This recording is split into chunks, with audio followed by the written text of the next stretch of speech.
Hello, everyone. I am Michael Huber, and we are Easy Allies, and this is the Easy Allies podcast. This week, I am joined by Isla Hank. Hi. Michael Damiani. How's it going? Don Casanova. Hello. And back there, Gabby Montoot.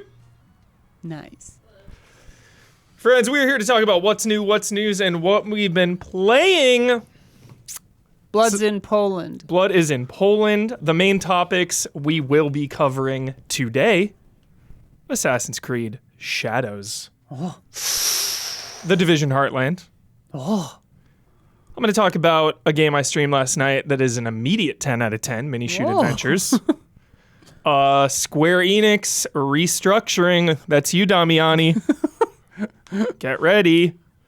PlayStation has Del Taco sauce segment. Del Taco in here. at some point. You gotta wedge that in somewhere. We'll wedge that in there. PlayStation appointed a few CEOs. A few. Great. In my experience, having more than one is never a good idea. And Isla's going to talk about some games as well because she was not here last week. Everyone talked about all the games I was interested in. I wasn't here.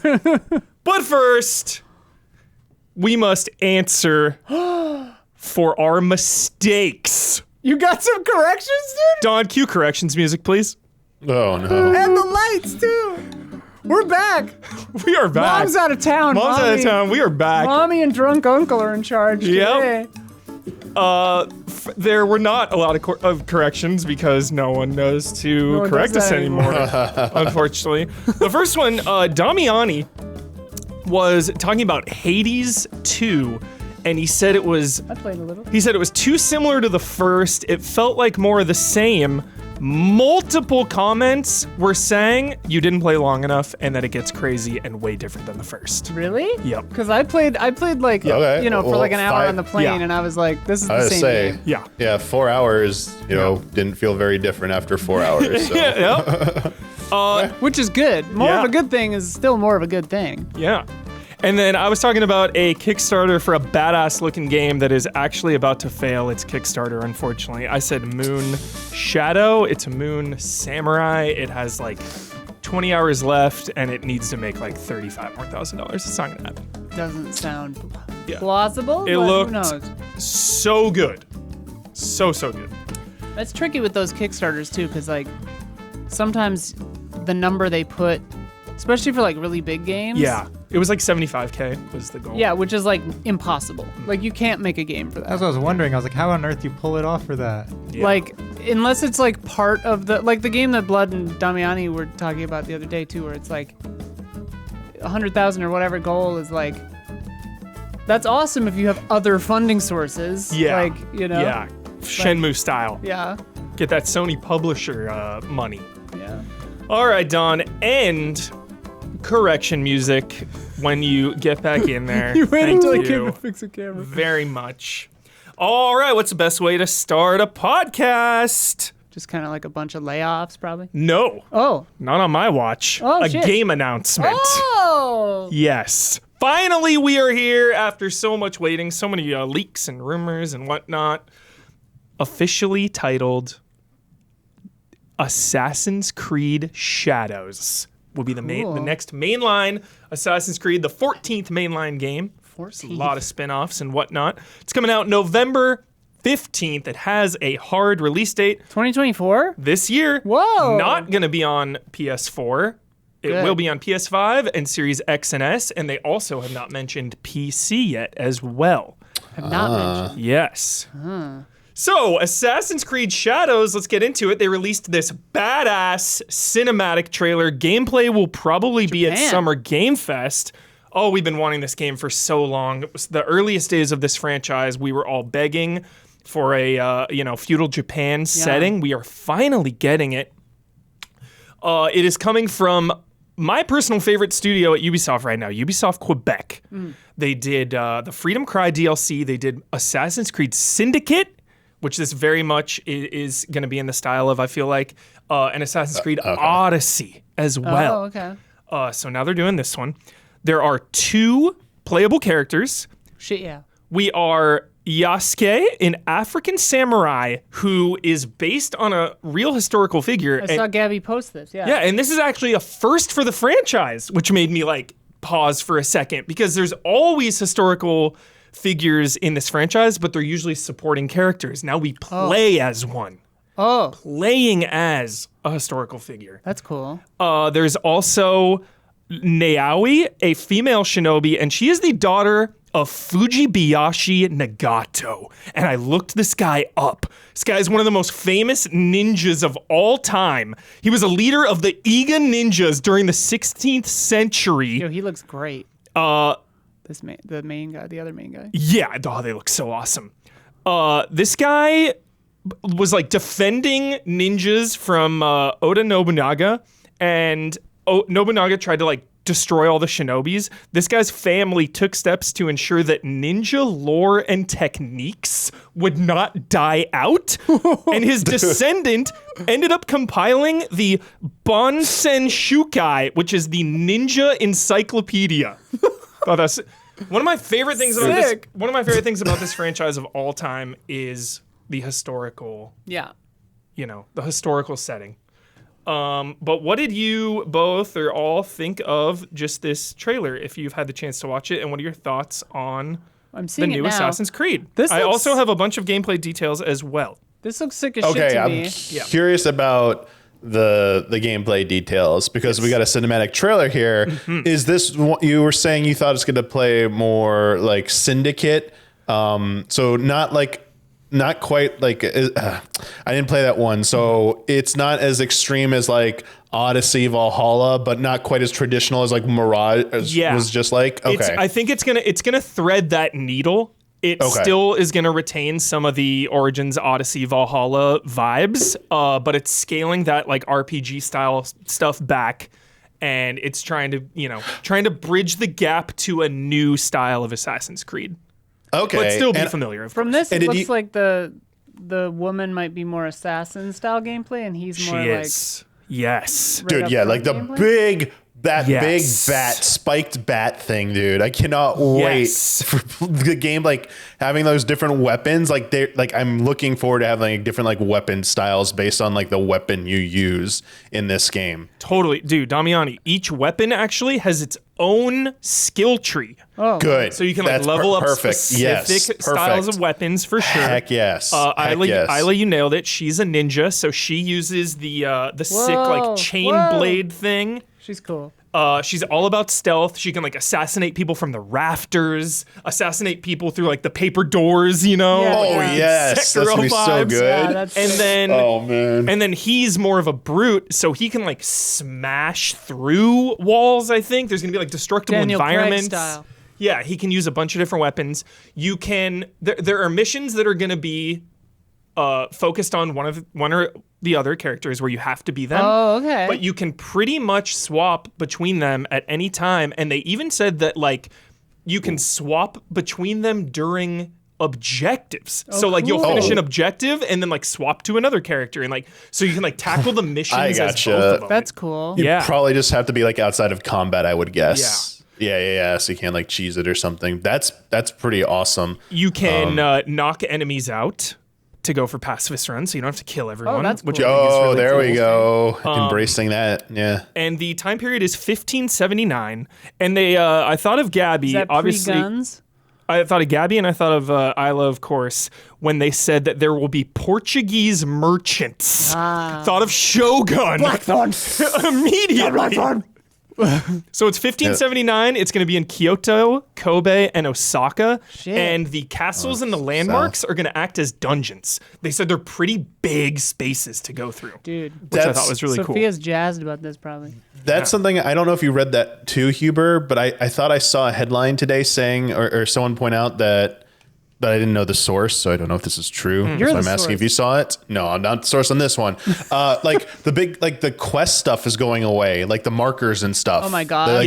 They're making it more immersive, where they want you just to go off and engage with stuff. Did you see that, or am I just okay? So the old sync points, when you would climb a tower, sync it, Brandon Jones style, get 48. Jones is crying somewhere. You get 48 dots on your map to rinse and repeat.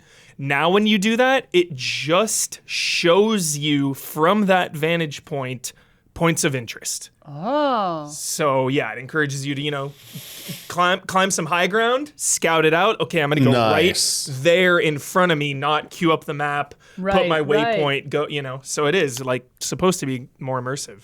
That sounds pretty cool, Yeah. actually. Yeah. The period, again, it's 1579. It's all about Nobunaga, like trying to unify Japan. It's the Azuchi Moya period, big time civil war.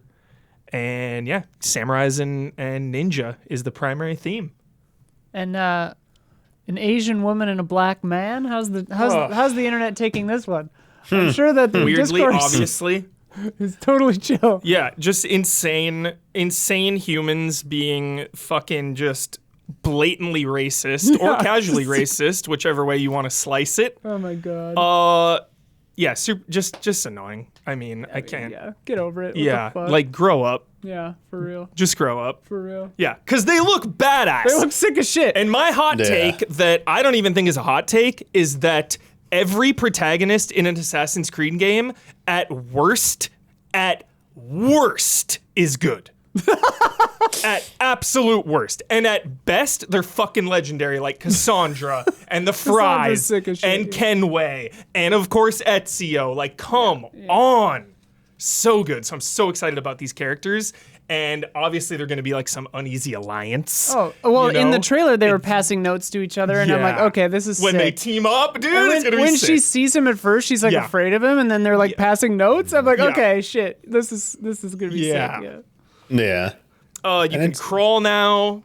More stealth options. Finally. Eagle Vision is coming back. They have mini bosses that are gonna get they highlighted dueling, so like Ghost of Tsushima style. Square up. Yeah. Oh.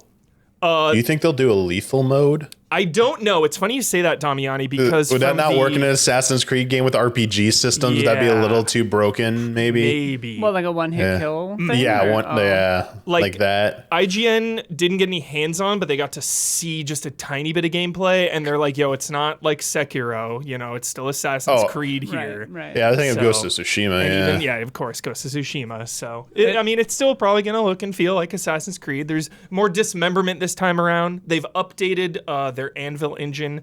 So this is technically the first of, Assassin's Creed Infinity, which is the big, Right. Okay. giant, Well, yeah. move for them to have a bunch of different types of Assassin's Creeds under the same umbrella. So, that did draw some ire though initially because of the belief that it required always online to play. Yes, they since actually- clarified though. yeah, they since clarified. They tweeted out like just now. I lost it, but they were like, "Yo, you'll need an Just online to- connection to download it, Yeah. and that's it." But to be fair, for people who still buy a physical disc, you need to go online. Like you Yeah. cannot just Verify play it. it off the disc. Yeah. Copy Yeah. it. Couple last little gameplay snippets that I'm really excited about here.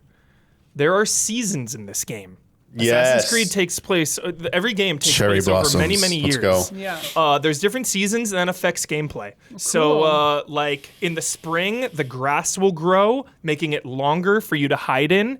In the winter, things will freeze. So, like a whole lake, you can like just walk over the lake and Very stuff. cool. And nowhere to hide. Fewer places to hide. Fewer places to hide, but then they'll have And you'll less have to bundle up. visibility. Exactly. The main missions will follow a set seasonal pattern, but depending on when you decide to do a side quest, you can do the side quest in the winter or save it for the spring. So there's a little That's cool. freedom there, I think. That's neat. Yeah. And then the missions are non-linear. So, you're back to tracking targets. I don't know Yeah. how, I don't know if it's going to be like Unity levels where like Hitman style where you have a lot of ways to do it, or if it'll be more like, Mirage Well, and and the if other you Assassin's can, Creeds. the old I ones. imagine the character swapping will be more like GTA or whatever, where they're like farther apart, and less like Rise of the Ronin, where you're like both constantly fighting the same thing, and you swap Yeah. back and forth a bunch during one fight. Like I imagine it's more like the former, but Yeah. like. Maybe you they're could- close by. Or But well, I'm something. thinking you could do cool stuff where it's like you get her up here by the whatever building, Yeah. and then you use him, the big brute guy, to like draw them toward her. to the gate or something. Like they're running away from him, and Yeah. you're playing that because he's smashing things with Kite 'em to that her. bait, Like, and he leads them to her, and then she just goes, Yes. and you're controlling both. Like that would be sick. Yeah, that is sick. Yeah, That is you're thinking sick. more strategically. I was wondering if they're going to do like combos between the two of them. Well, that's what I'm Yeah. wondering. Yeah, if it's more Or, like- like strategic or combat based Yeah. swapping. I don't think they'll do probably the combo thing. I think it would That's be yeah. Yeah, that It doesn't would seem be like their more style. Assassin's Creed the first way. Yeah. Yeah, for sure. We will know very soon. Did they say if when you're controlling one, the other one like They didn't AI say. autopilots? Or They didn't say, okay. yeah. Not that I saw. Oh, and she has a grappling hook. Yeah. And it's physics based and it's like semi unwieldy. So it's like kind of a risk, they said, Okay. when you use Oh, it. Spider-Man 2 physics mode? Yeah, yikes. kind of like, whoa. yeah. So sounds awesome. This sounds honestly kind of sick. I'm so excited. Next big Assassin's Creed. Mirage obviously was in 2023, smaller one. The last big one was Valhalla. That was 2020. It's a long time ago. Of course, they added tons of DLCs and supported that game for years. Yeah. So it feels like it was yesterday, but it Is- launched in 2020. Was it Assassin's Creed that showed the roadmap and Haxon or whatever, the like witch one? Was that Assassin's Yeah. Creed? Yep. Or was that Witcher? Yeah, that's Okay. Assassin's Creed. looking That'll forward be to under that one. this. Yeah, that'll be under Looking this forward to that one, Infinity too. banner. Yeah. Okay, cool. Yes. Dude, this sounds honestly kind of sick. I'm so excited. And again, it's Ubisoft soon. Quebec. Yes, it's November 15th launching, and gameplay next month at Ubisoft Connect, like most likely. Nice. Yeah, Confirmed prob, it, but I'm sure it'll be there. prob. Any other final thoughts, Damiani? Don, I know you're pretty hyped on Assassin's Creed usually. I'm I'm extremely excited for this one. I gotta say, just nothing more than the setting alone. Yeah. Like I'm probably the most pumped since Black Flag, honestly, just to be in this world. You Yeah. can imagine it. I love the things with seasons you're talking about, Uber. I was saying earlier, like on the side missions, you like camped out in the mountains or something. You could like wait for springtime, Yeah. just bide your time or Yeah. something like that. Like, and then they hyped up like Splinter Cell and Thief and stuff. You can like extinguish lights. Oh. Because Shadows, name of the game, is a huge part of it. Yeah. So you can like mess with lights. There's heavy on the lighting in this. Well, and Don just made me think like if you're camping outside in the winter, Yeah. like you could be spotted from really far away with your fire, you know? Yeah. I'm sure there's going to be a good Who amount knows? of I ship mean- stuff in this too. Oh my know, God, I so wonder. Just this map too, I imagine, like the region. There's so much, like such a dense amount of things in a smaller region. So I think that could be interesting. Like I think it could possibly easily be like a smaller map size, but more dense than usual. I can kind of Size imagine of that. origins. Sorry, Okay. I forgot to say that too. Okay, I got scattered notes So here. that's actually a pretty decent size, I yeah. guess. Yeah, okay. So pretty decent. I mean, Nerd- 3 main parts of Japan, Kyoto, Yeah. Kobe, and Well, Osaka. it's kind of like Ghost of Tsushima, right? Narratively, it looks interesting, like, because even in the trailer, they had a local girl reacting to seeing, what's his name? Yasuke? Yeah, Yasuke. Yasuke? Yeah. And Yasuke. like narratively, that's fertile ground. Like that's really interesting. Like first Yeah. black samurai Yeah, in Japan. Like sure. They how, had never how are people gonna seen that. react Yeah. to you? Yeah, I mean like Blackthorn was like Yeah. but it's like, whoa. everyone's like, what the fuck? Who are Yeah. you? Like what is this guy in Shogun? So Yeah. it'll be interesting. And then I love the quote at the end, and when the music picks up, I got such chills when it's like, "We are the shadows that serve Oh. the light" or whatever. That goes back to fucking Ezio. Oh, Some Ezio assassins. Oh, it's a throwback to that. Music starts Sick. hitting, dude. Oh, give me chills. Give me hardcore chills. Do we think there's going to be modern stuff in this game? I hope Or- so. Okay, Sorry, not okay. sorry. How dare you? How dare you? bring it back. They've been Desmond crawls out of a dumpster. He's like, Valhalla.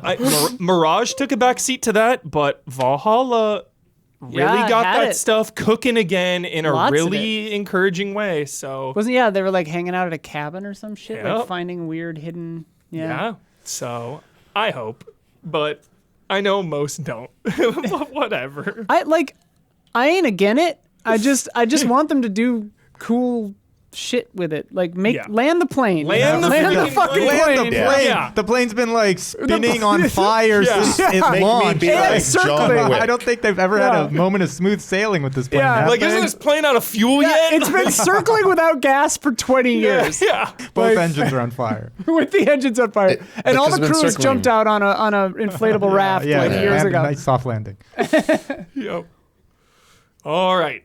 Assassin's Creed. There it is. It's coming. Headline number 2. Ubisoft again. This one, not a game announcement. A game cancellation, unfortunately. The Division Heartland has been canceled. I am a huge Division fan, so this one kind of stung. Is this one? This one's not out yet. This one never came out. Never It had came a out, okay. beta. It had public playtests. Right.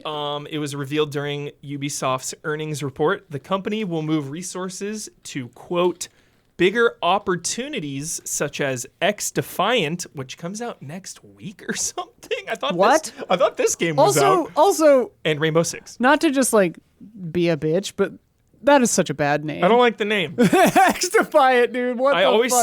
see like emojis too with like the X and the D, like a Yeah. smiley face or Yeah, whatever. yeah. Here's their quote.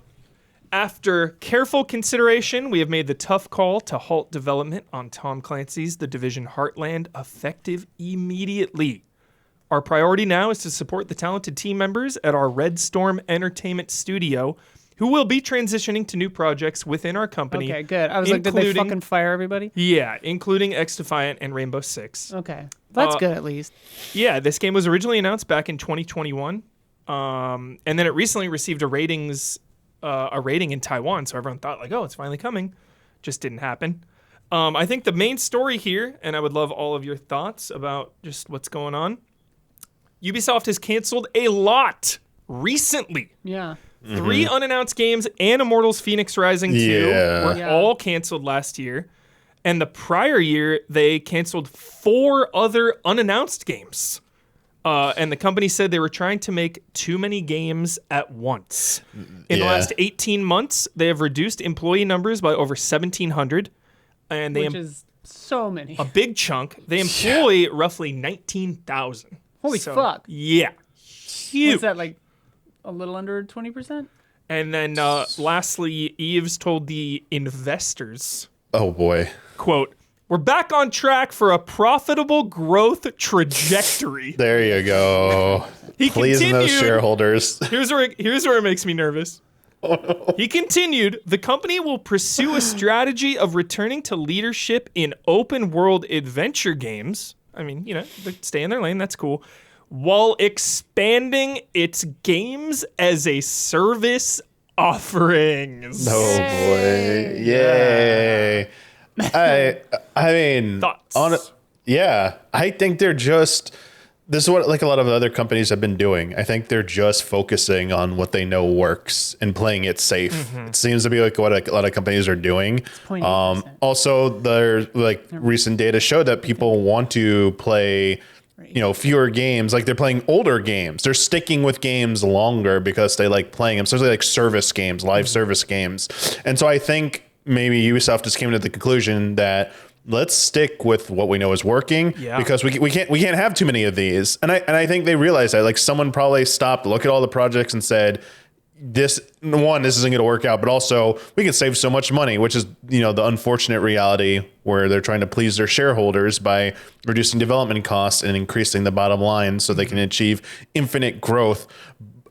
So I wish this could happen without anyone being laid off. It'd be amazing if those people could just be reassigned to these fewer projects, because like if you're going to be working on them longer and need lots more content, then make those teams beefier. Like just hire way more people and start pumping out that stuff like if people want them. The one biggest question, the confuses me so much is this Immortals Phoenix Rising 2 being canceled in all of this.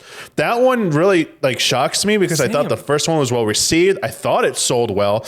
And it established itself on Switch as well. I mean, it's multi-platform, but it's one of their releases that seemed to take hold on Switch. And with only Nintendo making Breath of the Wild style games, this was, and Ubisoft also specializing in open world games. This felt like something that could have been perfect to release in between the major Zelda titles. Like right now with Tears of the Kingdom having come out last year, it's like, yo, Switch 2 comes out next year. Then the first 2 years, there's probably not going to be a new 3D Zelda. Like, why wouldn't you drop Immortals Phoenix Rising 2 like late next year, holiday next year, or like, 2026? It just seems like a very valuable IP that seemed great. But yeah, I think this is what you're going to start seeing with a lot of these the AAA studios.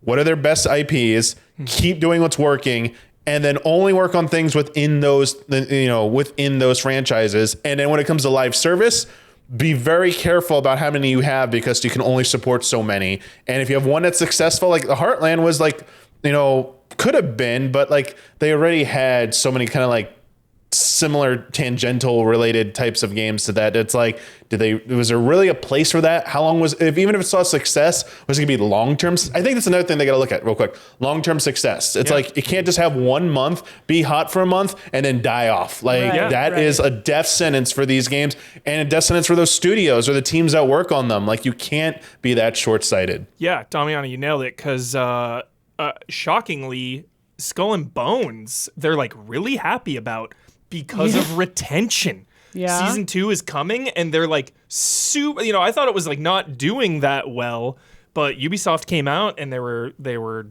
hot on it, and they were saying, "Yo, season 2 is coming. We love the engagement so far." Which is like, that game came out and it was actually a lot better than I was expecting it to be. Like, we all dunked on it for a decade when it was but like.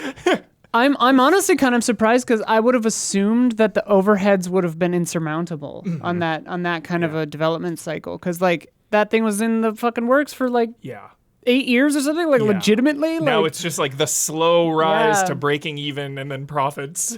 Well, and it's funny because it makes me think this new Assassin's Creed, and kind of along the lines of what Damiani was saying, and like I don't know if this model would be, because the things that one of the things that everyone always says about Assassin's Creed games is that they're too damn long. Yep. But I wonder if I wonder what the numbers are on like expansion sales. I always wonder that. And like I wonder if, like, instead of releasing Assassin's Creed Shadows as a 60-hour plus game, release it as a 30-hour game, and then 4 months later, 5 months later, put out a sizable expansion, and like I wonder if, because with Valhalla was 150 1,000 hours long. It was 150 hours. Then they also released 3 and it's like, sizable expansions. And it's like, you can charge the full price for a game that more people will finish. Like, Sophia, my wife, loved Valhalla. Yeah. And it was too long. Yeah. Like, she was just like, I'm not gonna beat this. It's way too long. That game is way too long. And like, yeah, and people aren't gonna, you're gonna get them either way on the main one. Yeah. And then you charge $20, whatever, for like another 10-hour experience, and then a year later another 10-hour experience. And you still haven't even hit nearly the length of Valhalla. So it's like, I don't know. Because I love move those other people you fired or from other departments, Heartland or whatever, onto doing those. Was kind of my thinking. Yeah. Assassin's Creed is such a perfect franchise for DLC. I love them because it's like different time periods, different characters. Like Syndicate had the freaking Jack the Ripper DLC. Like, I love that one. And then obviously, Black Flag had Freedom Cry, which is one of the best. And like, you could do interesting stuff, especially with this kind of setting, or now that the Assassin's Creed franchise has so many time periods, right? You could do like, you wouldn't want to build out maybe necessarily like a whole other area for a whole other time period, but like you could do check-ins like in between time periods in the locations of those former games. So like, they're going in this, like, you do one between this or Black Flag, like still in Japan, but this game, what's happening 200 years later, 100 years later. This one is like 50 or so years after Ezio dies. Right. But then like 100 or like 150 years before Black Flag. Right. I was going to say, it's like before Black Flag. Right, kind of. So like, you could do a DLC that's like, here's what's happening in Japan at the same time as Black Flag. And like, you hear rumors about like that stuff, and like maybe a ship makes it over or something, like that could be so cool. Yes. Like, start Hopefully start with this. making the universe like link up. Yeah. You know, like with Infinity. Like, that's yeah. what hopefully the goal in I the hope end game that's what they're is. gonna do. Yeah. And I hope that they release shorter games with more robust DLC in between to agree. kind of like split the difference. Yep. 100%. And you Mirage can was build people encouraging. more times. Like, Yeah. you know, I don't know. Damiani, do we think Immortals got back to that? Do we think Immortals got canceled because in their eyes there is open world overlap with their Fatigue. other games? I know, like on the surface, yeah, but like Immortals was so puzzle focused, and it Feels is like a unique different in that- audience. Yeah, because it was made by the Assassin's Creed Odyssey team, if I remember correctly. I'm actually looking up. Yes. Quebec, baby. It favorite. was Ubisoft Quebec. I remember it was called Gods and Monsters. It had Right. that's like other name. I'm trying to remember if there's anything else about it. Like looking up its like history, if there's anything weird about development. I do think like someone in chat mentioned sales wise it didn't perform as well, but like I didn't see like Even a I source didn't for play that. its DLC. I bet the DLC did Yeah. not sell that. There was well. DLC for it too. There were 3 Yeah. DLC packs for it. I remember that. No more games with souls in the title. No more games with immortals in the title. Yeah. Yeah. Stop it. Yeah. Rising is a Rising, big one no now. The other thing is, Rising. it's also Things it's also done Greek, risen. It's Greek up. mythology. The bread It's is also more- leavened. yeah, like it was like so close to them already, like so many things happening with Greek mythology in video games. So maybe Right. they felt like it was the concept's a little like burnt out right now. Like I wouldn't be surprised like if they potentially like the concept of the structure of the game, but maybe want like a different theme for it, and maybe that's why they canceled it, and maybe they're working on something else.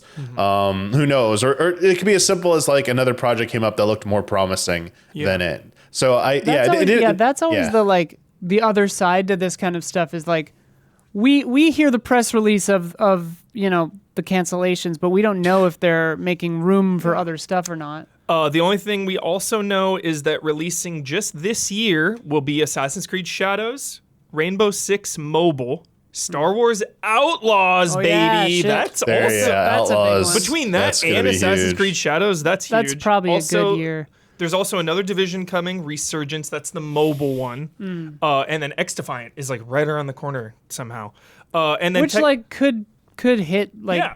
huge. could be awesome. Yeah.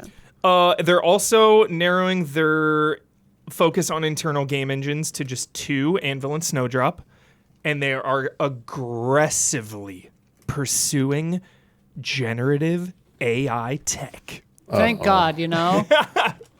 You can make up for 1,700 employees with some AI, Just probably. Right? slap some algorithms in there. Of course. You don't need art or artists. God. Okay, I guess I looked up sales. IGN posted an article about Immortals Phoenix Rising sales. They were 70% lower than Assassin's Creed Valhalla's during a similar period of time. So I guess Is that a fair comparison though? Like Assassin's Creed Yeah. is Not. one of the biggest names in gaming. It's not fair, but then you look at them and they're like, yo, we're just gonna stick to our And main many- proven brands. I suppose if Many you're of the the one who units- owns Assassin's Yeah. Creed, you're like, well, we could just Well, make let's more do of that. Yeah, let's just keep doing that. Yeah. and many of the units sold apparently, according to VGC, many of the units sold apparently came during heavy discounts during sales. So Damn. yeah. And then the DLC probably just sold like nothing. I mean, yeah, DLC. I mean, DLC is always kind of that, where it's like it's going to be a fraction of the fraction who bought it, you know. So. Yeah. I imagine. Well, I think the answer is just in front of us. They're just consolidating these resources into like Assassin's Creed because Yep. this Infinity, style of dude. game. They're all in. Yeah, it's like Yeah. Well, Assassin's Creed makes us money. This game is it's open world and like it came from those teams, but like we need them working on Assassin's Creed. So it's like this has potential, but like the first one didn't set the world on fire. Second one could maybe, but like we have something that's proven. It's just falling in line with what they're just doing lately. So I think that's the simplest explanation. As far as like the Brandon Jones brand manager hat goes, I think they're doing pretty well because then they have, they have their live services like Rainbow Six, For Honor, Skull and Bones, cooking on that front. Well, and these they've mobile got Rainbow releases, Six Mobile and Division gonna print Mobile. money probably. Yeah. Yep. And then they have a huge tentpole Star Wars and Assassin's Creed game. Like they're looking pretty solid. Yeah. So, just last 18 months, 1,700 people. That's That's the like. Just continues That's to the happen. bummer. Yeah. It's just like, man, so many people. And like, it makes me wonder, you know, in conjunction with these cancellations and all these companies firing everyone, it's making me like look at this period of time and be like, are we in like a bearish, to use a market term, like a bearish, like cycle right now? Like, is everyone afraid? Is everyone turtling up? You know, Yeah, like it there was seems like, it. a hiring kind of thing during COVID, and then, you know, people stopped being forced to be at home constantly, and now everyone, you know, it's just, it's always a bummer to me because it's like, who in that 1700 would have had like an incredible idea that would have, you know, Yeah. changed something for the better. Yep. And you just never know. Yeah. And like, it's all those shareholders, you know, It's all the this- all the talent and like the boardroom. not only the talent but the experience too. Yeah. You know? I mean, that's the real killer. I mean, Yeah. we've talked about this literally every week for like 6 months because this keeps unfortunately we happening. have to. But yeah, it's just like the real killer is like you're firing your mind share, your wisdom yeah. department. Yeah, well, we Sometimes. got more coming in another headline. Cool. But, let's switch gears for a sec because I want to talk about a video game that I streamed last night that is so good. Damiani, I'm pumped you're here. Isla, not so much because you hate bullet hell. No offense. I'm sorry. Well, what I'll about this PlayStation one, or was PlayStation exclusive? Bullet The one hell. that won our game of the year. I sucked at that Returnal. game. Wait, oh, you didn't like loved Returnal? it. I loved it in theory. I was just fucking terrible at it. Like I was like, this is sick and awesome. I actually ended up watching a playthrough of it. Hell yeah. Because I was just like, I can't. You're I like, I can't do can't. this bullet hell shit. My brain Yeah. doesn't work with bullet hell or character action like combo based Yeah. combat. I just My can't. brain do doesn't work with Team Ninjas, so Yeah. there it is. It. It's you know, different strokes for different folks. So this game is called Minishoot Adventures. It is It looks 15. cute. It is Okay, $15 on Steam right now, and You're glowing in this footage, by the way. yeah, I'm glowing on this game. This game I'm obsessed. I'm going home tonight to stream more of it. It is so good. So the premise is you're this little ship, and very briefly, very like 20-second cutscene early on is like the little ships are on the planet. They all get nuked. You get Oh no. crystallized, and then you awaken later, and everyone's gone, and you don't shit. even know what the hell is going on. So right out of the gate, the reason it's incredible, first of all, are the controls. Everything looks feels tight, yeah. everything feels so smooth, so solid. The art style is awesome. Now it's a twin stick shooter, Damiani. This is why I'm excited though. It's like Zelda, dude. OG Yes. Zelda, Link to the Past, world map. You're exploring around different areas. You're going into dungeons. You're, going into a room and getting ambushed and then clearing all the enemies, and a little stairwell will open up to go down. For the ship? Yeah, you unlock Okay. abilities to blow through like cracked walls, like bomb style. It is honestly- so good. In the footage that we're looking at now, it honestly looks like Zelda. Yeah, yeah. Sort of. Yeah. The progression is so addicting and also really friendly. There's 3 difficulties too. Oh. So you can tell Oh, it. Yeah, you you love can even difficulty settings. turn it down. Okay. Like there's easy, normal, hard. With the bullet hell, Oh, especially, yeah. I think that's huge. Yeah, is huge. That's because Yeah. it's like bullet hell. There's certain ones I I'll just saw love the and become map. obsessed with, but the Yeah. main thing is like my main shield that keeps me away is when you can't adjust it and it's just too kinda too unapproachable. hard, yeah. So I take it back. I am excited you're here. Okay. Try adventure mode. It's weird that your bullets don't keep going. They have like a range. So you can upgrade the range. There you There's go. a huge skill tree. Now in the top left, there's that little red meter up Yeah. there. This is why Full this of- game is full so of friendly. beads or something? Yeah, you never lose that when you die. Okay. Enemies drop it. Even when you're fighting a boss, they will drop that currency mid-phase. Oh. You clear a phase, they'll drop Oh. currency. So even if you're on a hard boss dying, Always progress. you're still getting a little That's bit of progress. nice. It's Friendly. so friendly. There's a boost with your thing, and you can go off ramps for traversal stuff. You just got to manage your meter. That's another thing you can upgrade. Really friendly with the upgrades too, because you can respec at any time. So you can pump things into damage. take it away and put it into boost, take it away and put it into range or bullet speed. Anytime you want seamlessly, super friendly. I am so hot on this game. I cannot stress enough. Is it? This is like I'm not even kidding. This is Goaty Watch for Wow. me. It's like insanely good, polished game. The music is Yeah. awesome. The visuals, the controls, just everything you want out of a roguelite Zelda type twin stick shooter. It's such a cool mashup. Is it just the one overworld map? I'm looking at I'm actually Jeff Gerstmann playing through it like a few weeks ago. I'm watching him play through them, and I see like them bring up the map, and I'm like, oh dang, yeah, like this is and it looks like you got to like it's not all revealed obviously at once. From what you understand, is it just one overworld map, or is like it seems like there's different regions within that one overworld map. I'm not 100% sure. I would think so, Damiani, because the main goal is to clear 4 dungeons. I played like 4 or 5 hours last night, and I got through 2 already. I don't know if when you clear 4, maybe that's that one world map. And you'll go I to didn't know if one. it was like I don't know. like mission 1 is like here's this world map, and then like you complete it, you move like I like zone like Metroidvania style or something, or if it's just like really just Zelda where it's like it's just the overworld, but you go between different like regions, but it's not as like gated per se. I saw some buzz on this like a few weeks ago. People were saying like please pay attention to this. Hyped on it. They were like please pay attention to it. Like this is really good. I heard it's like not that long either. It's probably like 8 hours in total, I'm guessing. I saw those cool little things with the ramps where you're like jumping bodies of water on those little ramps. Have you come across anything yet? I'm curious with like where you actually ramp up or ascend onto like, are there anything where there's been multiple levels of height that you're actually traversing? Or not yet. Height like that. No, just I a wonder if they'll ramp. go there. Just a ramp to get across gaps. Also, you learn a dodge where you can like dodge like a little short distance across gaps. Oh, yeah. So you did it right as you were saying. Nice. Oh yeah, right here. It'll bloop. There you go. Yeah. You can find other heart containers. Find 4, you get an extra heart.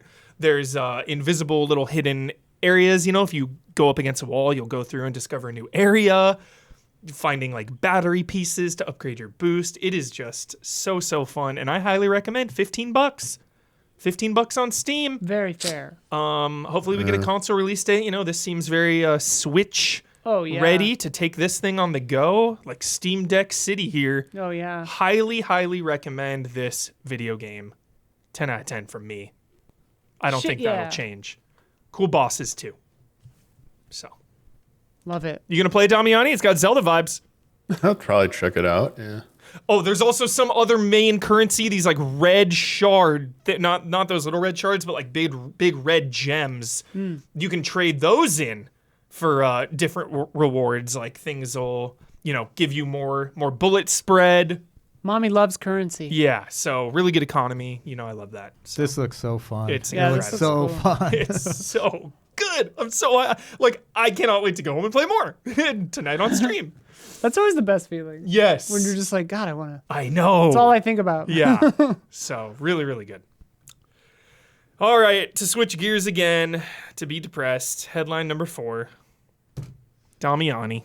Oh boy. Square Enix will begin layoffs as part of, quote, structural reforms this week.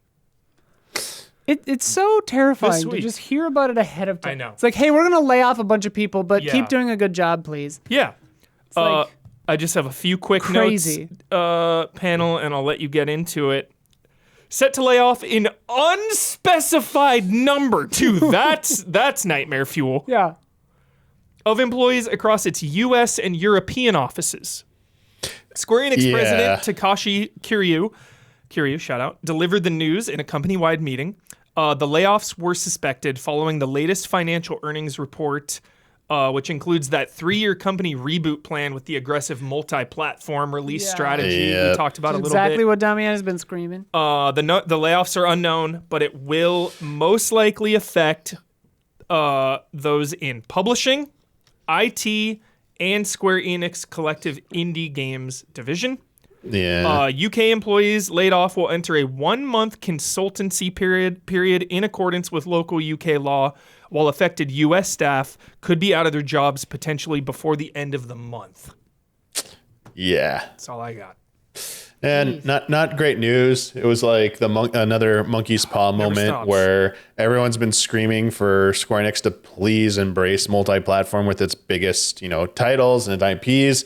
They make that announcement that that's their focus, and then as soon as that happens, we get the news that a lot of things are changing behind the scenes, and guess what? Layoffs. They had avoided them for so long. I feel like a good amount of the Japanese side of the gaming has not had like massive, like we heard some from like Sega. We definitely heard of some, but like some of the like biggest ones, hadn't really had like the big layoffs yet. Like Square Enix hadn't, like Nintendo hadn't, and Capcom I think really hasn't had like mass layoffs just yet, and hopefully they don't. Don't put that out there, dude. Well, I mean, they seem to be doing well, but apparently doing well is not the, exactly. Hi-Fi Rush. Everyone who like says hi is like, it's not good enough anymore. Yep. Anyway, reading that report, they put out this massive plan, the medium-term business plan. Yeah. And when I was reading the bullet points, my heart sank when it got to the bullet point. Rebuild overseas business divisions from the ground up was the main bullet point. I'm like, that does not sound good. And then they go into the details, begin optimizing cost at its European and American offices via structural reforms. They want to redesign the organizational structure at Square Enix US, Square Enix Europe to be more like their Japanese organization. And then they talk about promoting collaboration between Japan and its, abroad studios and initiatives. It gets into like smaller stuff. And like some weird thing about I guess it's not weird, but like talk about like HR stuff in there. Anyway, like the bullet point was a little concerning because it's like, that means layoffs are probably coming because of that. The other big one is, and I still have not seen an actual source that explains. I saw a post on. I've only saw it on Reset Error where they have creative business units, but they're now called creative studios. So like Naoki Yoshida's studio was Creative Business Unit 3. They had like the famous logo, and they revealed it today, especially during the Dawn Trail presentation for the live letter. You got to see the new version of the logo. It's pretty much the same, just the text now says Creative Studio. But like someone on Research said, I don't know the source. I don't know the source of this. I'd love to know where it is. Says that they are going from having 4 CBUs to now having 5, and one that is just dedicated to mobile games. No more mixing the mobile development with any of the console development. That sounds right. And so as of 2019, 2019 is the last time they did a business restructure. So they had CBU1, which was like Yoshinori Kitase, Final Fantasy VII Remake trilogy is like their big one, but they also do like a ton of like spin-offs in there. And the Kingdom Hearts series is also in there. So like Kitase oversees all of that. That's probably their most their biggest IPs are in there. They also did like Dissidia, Theater Rhythm, Record Keeper, but the upcoming ones were like that Saga Emerald Beyond that just came out, the first new Saga game forever, which will probably be the last Saga game in forever. And then Kingdom Hearts 4, which is still, in development somewhere. CBU 2 is Dragon Quest and Nier, and then like the Octopath Bravely stuff. So like some Team Osno stuff in there. We know Dragon Quest 12 was under development. We saw the announcement that Nier, maybe a Nier project is in the works. They're being very cute and coy about it. The third business unit was Final Fantasy 14 and 16. 4 was the Mana series, and a few other like smaller titles. And then 5 was that is the mobile one. So this might actually be updated than the one I'm reading. Nice. So yeah, those are the 4 core ones. And then a 5th one that's like now like the mobile one. And yeah, so each one kind of like helms major properties. Deep. Yeah. But then to bounce on top of going multi-platform, the other big strategy shift was that a lot of projects are going to get canceled because we are going to focus on the strongest stuff. And honestly, if you look at their Ubisoft vibes I mean, like this all goes back to Capcom, man. Capcom kicked this off. Everyone saw this like Monster Hunter success, reinvented, like going like bigger with Monster Hunter, putting like more production value into it, like aiming higher with it. Resident Evil, it's like, and then everything else like Street Fighter with Street Fighter 6 especially recently, and now like the sky, Devil May Cry with 5. It's like the sky's like the limit with them because now they can bring up their lesser known IPs and maybe elevate them because they took their core ones and did right by them. If you look at their slides they put out there, they like show what they want to focus on. They got like Dawn Trail, so 14, 16 in Rebirth, so like the mainline Final Fantasies are there. Nier, Drakengard series are obviously there, and then they got like I didn't know they had Space Invaders. They're probably gonna always do something. Dragon Quest is still there, Hearts, and maybe. then Kingdom Hearts. So it's like I really feel like it's like those, like it's Final Fantasy, Dragon Quest, Kingdom Hearts are like their three safest ones. Like people are freaking out like, oh, is Remake Part 3 going to be like affected? Is like, what's going on? It's like, no, those are, and Kingdom Hearts 4 absolutely locked down and safe. They're absolutely happening. Dragon Quest 12 in development. I know they just changed like producers or something recently. Like there's a high level like shift. But honestly, I think that game, it's not really development trouble. I would imagine. I think it's just my copium is still, it needs Switch 2. Like they got to show it running on Switch 2 because that game will live and die by being on Switch 2, honestly. And then the other one's like, who's next? Like Nier Automata was massive. Yeah. The fact they've sat on it for so long and not moved on, I feel like this new initiative is literally like, they're lighting a fire in their asses saying, you guys need to get in gear. Like, we need you to make another one. Like, we need one of those. It's time. We're sorry. You've done all these collaborations. You made so much money on these collaborations with Nier, but it's actually time to make a new one. Let's go. And then the other question marks like Mana. We have visions of Mana coming out. I think they're going to look and see how well it does. So there's potential there. But like, the horrible thing is, anything I didn't mention, I feel like, except for like maybe, Octopath Traveler maybe, or the HD 2D initiative, every other series I think is like just not going to happen anymore, or for a long time. Like Star Ocean, bye-bye. You're not seeing Star Ocean for like any new Star Ocean again for a long time. With Dragon Quest 3 being a HD 2D vibe, do you think they'll do something like that with a Final Fantasy game? Like an Octopath, but Final Fantasy?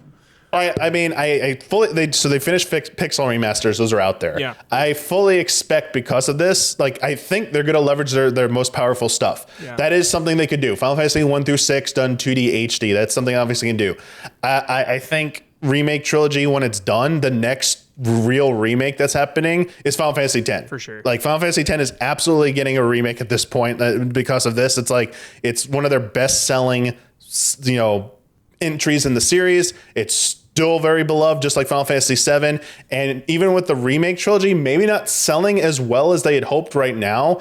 I keep arguing that this is something that's going to be like, they're looking for longevity with this. It's going to be constantly re-released. It's going to constantly get ports and updates. There'll probably be there'll be a complete edition at some point as well. Once it gets off PS5, it will bring in its money that they want at some point. Just, it's leaving a lot on the table by not being multi-platform. Yeah. Kingdom Hearts is going to be like masses for them. But that one's the one I don't know how they could speed up development for that. That one is kind of like, has a history of taking some time. Yeah. I mean, 15 also sold pretty well too for what it did, and they put a lot of support. One? Yeah. I mean, fastest selling as well. And since then, we really haven't had one that has like approached those numbers, but 15 also came out on everything eventually and had really great support up till Tabata departing from Square Enix and them having to cancel that DLC. Also, it was very highly anticipated because of its history, so it had a very special set of circumstances around it, and for sure. And Kingsglaive, dude, that got everybody hyped. Visual Nightmare, Kingsglaive. So I don't know if we're going to see things any faster, because I think rushing things is a mistake. What I do think is that teams will be consolidated to have the appropriate support to put the appropriate resources on these bigger projects that they need to sell. There have definitely been like interviews where like, I believe Naoki Yoshida was interviewed about 16 and definitely said it did not have the budget that Remake had or Rebirth had. Like they were definitely discrepancies in those budgets there. And it's like, well, if you really want, like you want more mini games or something, sure. He's probably publicly saying, yeah, it doesn't fit the style of the game, but it could have just been as simple as like, we didn't have the resources. We didn't have the budget to do all these mini games like Rebirth, which probably got like a more insane budget than 16. So they need to really make up their minds and decide, are we going to like go all in on these? Do we want to give them, if we're canceling all these other projects, is that money really going to be dumped into there? And I think that is their answer. They want more mainline Final Fantasy. They want them to be better quality. And I think they want them to come out a little bit faster, but like I don't think they can rush them too fast. And I think, Kingdom Hearts, like, it's not going anywhere unless Disney wants to back out. Like, I think they're going to heavily rely on Kingdom Hearts, and I think they're going to push Dragon Quest 12 harder than they've ever pushed any Dragon Quest before. Yeah, dude. And also 14. Like, if everyone who's like complained about 14 maybe not having enough content or whatever in the past like year, all those like headlines, like it absolutely feel like they're going to dump a lot of money into like 14 going forward, more than before, because that is like one of their most like successful things. And I wouldn't be shocked if they're already talking about what to do beyond Final Fantasy 14, because live service stuff, we're talking about like these companies want successful proven ones. Naoki Yoshida's team, I bet you they are having talks about what comes after Final Fantasy 14, because like that game, baby. 14. I mean, they have a 10-year plan for it, but it's like there has to be something afterwards. Like they can't do it. Like even with this graphics update, like eventually it's gonna look kind of too dated to evenly, World of Warcraft looks like sand. Like they're still 14, going. yeah, 14 is gonna go on forever, and you're gonna want a new one so badly, and they're just never gonna give it to you because they're just gonna keep it going. Expect lots of more updated ports for a lot of the I have to imagine Final Fantasy 13 is getting that like HD rematch, like the next gen. You're killing me. Are they? Do you think this killed Tactics and 9 remakes / ports / whatever? I can't answer that one. From what it sounded like, what it sounded like, Tactics is probably done, and 9 is not as ambitious as people were making it out to be. So I don't think those are off the table. Work on 9 has definitely begun. It just depends how far along that 9.1 was, because who knows? I don't know, but like I think those two probably are still happening. It would be more like, I don't think there'll probably be like another like maybe theater rhythm, or they're gonna like back off maybe some of the like the spin-off stuff, because like as I got wrong, like Stranger Paradise apparently didn't sell as well as like I thought it did. It didn't sell very well. So like stuff like that, you might not be seeing more of those spin-off series like the Chocobo series, or like the Chocobo Racing series, the Chocobo Dungeon. Like you might not be seeing some of that stuff, but you'll definitely be seeing more traditional style Final Fantasy games, more updates to like your classical Final Fantasy games, and just doing more with that. Honestly, I wouldn't even be surprised if like they greenlit like a Final Fantasy X-3 at this point. This is like on top of a remake. It's like they've been talking about it. It's like Dress Spheres, dude. Follow up. Yeah. Holy God. Yeah. If it's like girlier, I would day one, dude. Yeah. I mean, I think Final Fantasy IX is probably safe. There was like a bit of teasing recently. Oh, it was Yoshi. Oh yeah, chat. Yeah, it was Yoshi P who kind of teased it. That like its existence is confirmed or something, but he didn't actually say it was. Sick. Yeah, I honestly think this is what they're going to focus on, and let's hope it pays off, because if those game starts selling better, because Final Fantasy needs to sell better. It really does. Yeah. Like if you just go like to a 14 fan fest and see like the insanity of like how jam-packed, how much money that thing produces, there are clearly Final Fantasy fans. It's just for one reason or another, they're not being like served correctly, whether it's not on their platform they want, or the game style is not quite what they really want, or whatever. And it's just leaving so much on the table. And it definitely has way more sales potential than it has, and they need to figure out the answer to that, whatever it is. Well said, Damiani. Bravo, Damiani. Bravo. Straight from the source. Hell yeah. We've got more to come. Anything he says, I humored you. Anything, Damiani. Yes, I got him. Legitimately, too. I wasn't even trying. I was just going to say, like, listening to Damiani speak about Square Enix feels like like getting it from like The source. directly from Straight there. up. I'm like, Straight everything up. he's saying must be Like correct. Damiani was like at the table when this was all being laid out and discussed. There in the should be his boardroom. live texting. yeah. him. Yeah, we didn't say like the obvious thing. Sorry, Hubert. One last like Yeah. do you again? Yeah. The next mainline Final Fantasy game is 100% coming out on Switch 2. Like Oh yeah. 17 is coming out on so? Switch 2. Not like the most safe bet you hell can yeah. make, period. Remake Part 3, we don't know the details of exclusivity. If it doesn't have exclusivity, locked in with it's exclusivity coming. already, If maybe. it does, if I'm the CEO of Square Enix, I'm doing everything to get out of that deal. Mm-hmm. Like or like at 7.3? least get PC date. Like you need to give that to us. You like Sony, you even put stuff on PC like soon. Like let us put it on PC at least. You gotta let us have that. Yeah. Hell yeah. We've got more to come, but if you've been enjoying the show so far, please take a second to like and subscribe and ring the bell on YouTube and leave a review on the podcast app as well. It helps helps. us and helps you stay connected. And now, a word from our sponsors. Brought to you by Abiotic Factor. Abiotic Factor, developed by Deep Field Games, is a narrative-driven survival crafting game set in an interdimensional universe of weird forms and bizarre tapestries. Available now in Steam Early Access. Caught between a paranormal containment failure, a military crusade, and chaos from a dozen realms, the world's greatest scientists must survive against the universe's biggest threats. Abiotic Factor features a fully drop-in, drop-out cooperative campaign for up to 6 players that sees your science team planning your escape from the Gate Cascade Research Facility, a sprawling underground labyrinth of offices, laboratories, mines, and anomalous containment cells hidden away from the outside world. Harness the most advanced technology known to mankind and check out Abiotic Factor on Steam by following the link in the description below. Hey, do you have an identity? You should probably protect that thing. And today's sponsor can help you do it.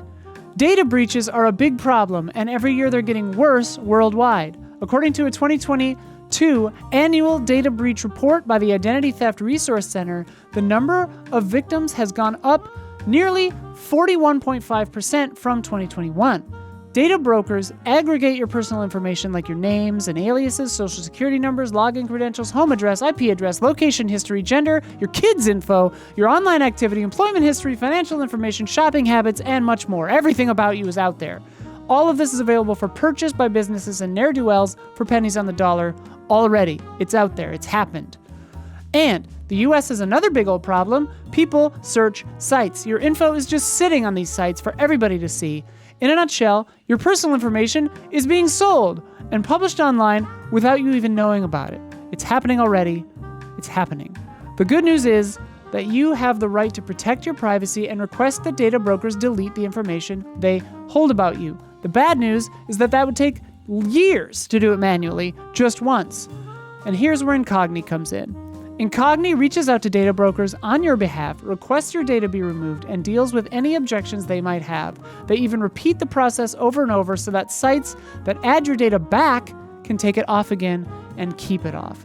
It's super easy and really fast to sign up and very fairly priced, especially if you use our sick code. I've used other services like this, and this one is definitely my favorite. It's super quick to sign up and gives you your feedback right away. Pretty much immediately you get emails that's like, hey, you've been removed. And I'm like, great, thanks. Don't get scammed or stalked or have a loan taken out in your name. Use Incogni to help get your info off that wretched, awful little internet. Use code ALLIES at incogni.com/allies to get an exclusive 60% off of an annual Incogni plan. 60%. That's huge. Incogni.com/allies. INCOGNI.com/allies. Thanks. And if you are a patron of Easy Allies, thank you. Before we move on to the next headline, you guys wanted to talk about Hot Sauce Gate? What's up? Oh dear. God damn Don, it. you said he had, Don, you said he had an update. I have Don, you said he had an update. I don't know what's going to happen with Cut this to yourself if you're going to talk. What do we Don. got? What do we got? In case any of you mentioned, just to bring people up to speed real quick, There's a massive shortage of scorcho sauce happening in Southern California right now. This is now in its third week. This is not a joke. You can drive anywhere, any location at Del Taco. They don't have scorcho sauce, which, as you know, is a staple of Del Taco. It's like literally the first 2 times it happened, I felt terrible. I had to return my order. It's that Don't critical. they say this in a Weezer song? It's that critical. Don't they go like Del Scorcho? Do they? Oh yeah. There's a whole TikTok category for Del Taco sauce shortage videos. So I'm gonna try to be brief It's here. a real thing. But basically, Damiani pointed out the fact, okay, that you can order Del Taco scorcho sauce online through Del Taco directly right now, yet there's a shortage, as far as I understand, in California and Texas. California, the birthplace of Del Taco, I should mention. My dad worked at a place called Puppin' Taco. It was his first job ever, and they got bought and absorbed, dude. Mergers and acquisitions. They got embraced into Del Taco. Holy shit. Del Taco locations should go to the website and buy Del Scorcho sauce for themselves. Yeah, I was thinking about, it's funny you mention it, Isla, because here's what I did. I got on the site. I looked on, after Damiani informed me of this, I got on the site, and sure enough, they have a category. Damiani, you said you saw a place where you can order like boxes of the sauce or whatever. 20 packs on eBay are going for $6. I went to a link. This is greater than the sriracha crisis of 2022. There's another sriracha crisis, by the way, that got announced today. Just as a heads up. I went on the site. I found this place, Damiani, where you simply add scorchos to your order. Yeah. Now, this is bizarre, but the thing is, they let me put through an order, Damiani, of only scorchos. And they don't charge you for the scorchos, individual packets. Oh, wait, you're talking to your order at Del Taco, you can add these. But this is through Del Taco's website. This isn't like a location you're pre-ordering your order. Okay. Up. This is they have a thing where you can order. Now, it must be a mistake. They're going to shut this down, but you can order individual sauces. So I put the order through. It didn't make me order any tacos. I just ordered 11 sauces, and it didn't charge me. And the order went through. And you went there and you got I don't know. I did that right now today, so I have no idea what's going to happen. But You ordered 11 sauces? I encourage everyone. Oh, Dawn. Yeah, I encourage It's so unhinged, It's dude. so weird. It is so weird. So the plot thickens. We don't know what's happening. Obviously, if this works, we're going to order them in mass and start selling them. I told these Damiani, I'm going to sell them in a parking lot at Del Taco. You just go park and you sell them. I'd pay 15 cents. Just remember, Don, you're not the only person who's had this idea, because it's the Del Taco web store does sell 100 packets for like $9 or $8. That's They can buy 300 packets for like $24. They still seem to be in stock. This is like this is like buying Flip this platinum in stuff. Warframe, where if you buy, if you Buy in spend bulk. $20, you get a better value Yeah. per platinum. I'm gonna Best value. I'm gonna get my trench coat and just line the side of it with sauces and just kind of hang out back by the. You poor gotta pay Don. toilets at Del Taco. want to scorch. Gotta pay toilets. Mad I'll be man. hanging out by the pay toilets at Del Taco. You are So I'll let you know if I mad. receive this. So I assume someone's going to intervene in this process. It's obviously a technical error. I mean, how could they let you order free? It makes no sense. Yeah. So we'll see what happens. I haven't encountered a pay toilet since I was down in the fashion district in LA. The roach-ridden Yeah. fashion You gotta district. get They'll to make Del you pay. Taco.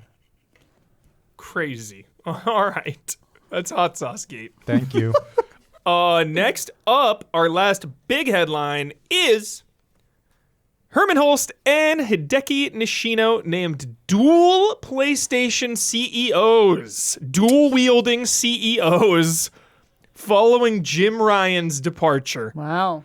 This will begin June 1st, coming up right around the Coming corner.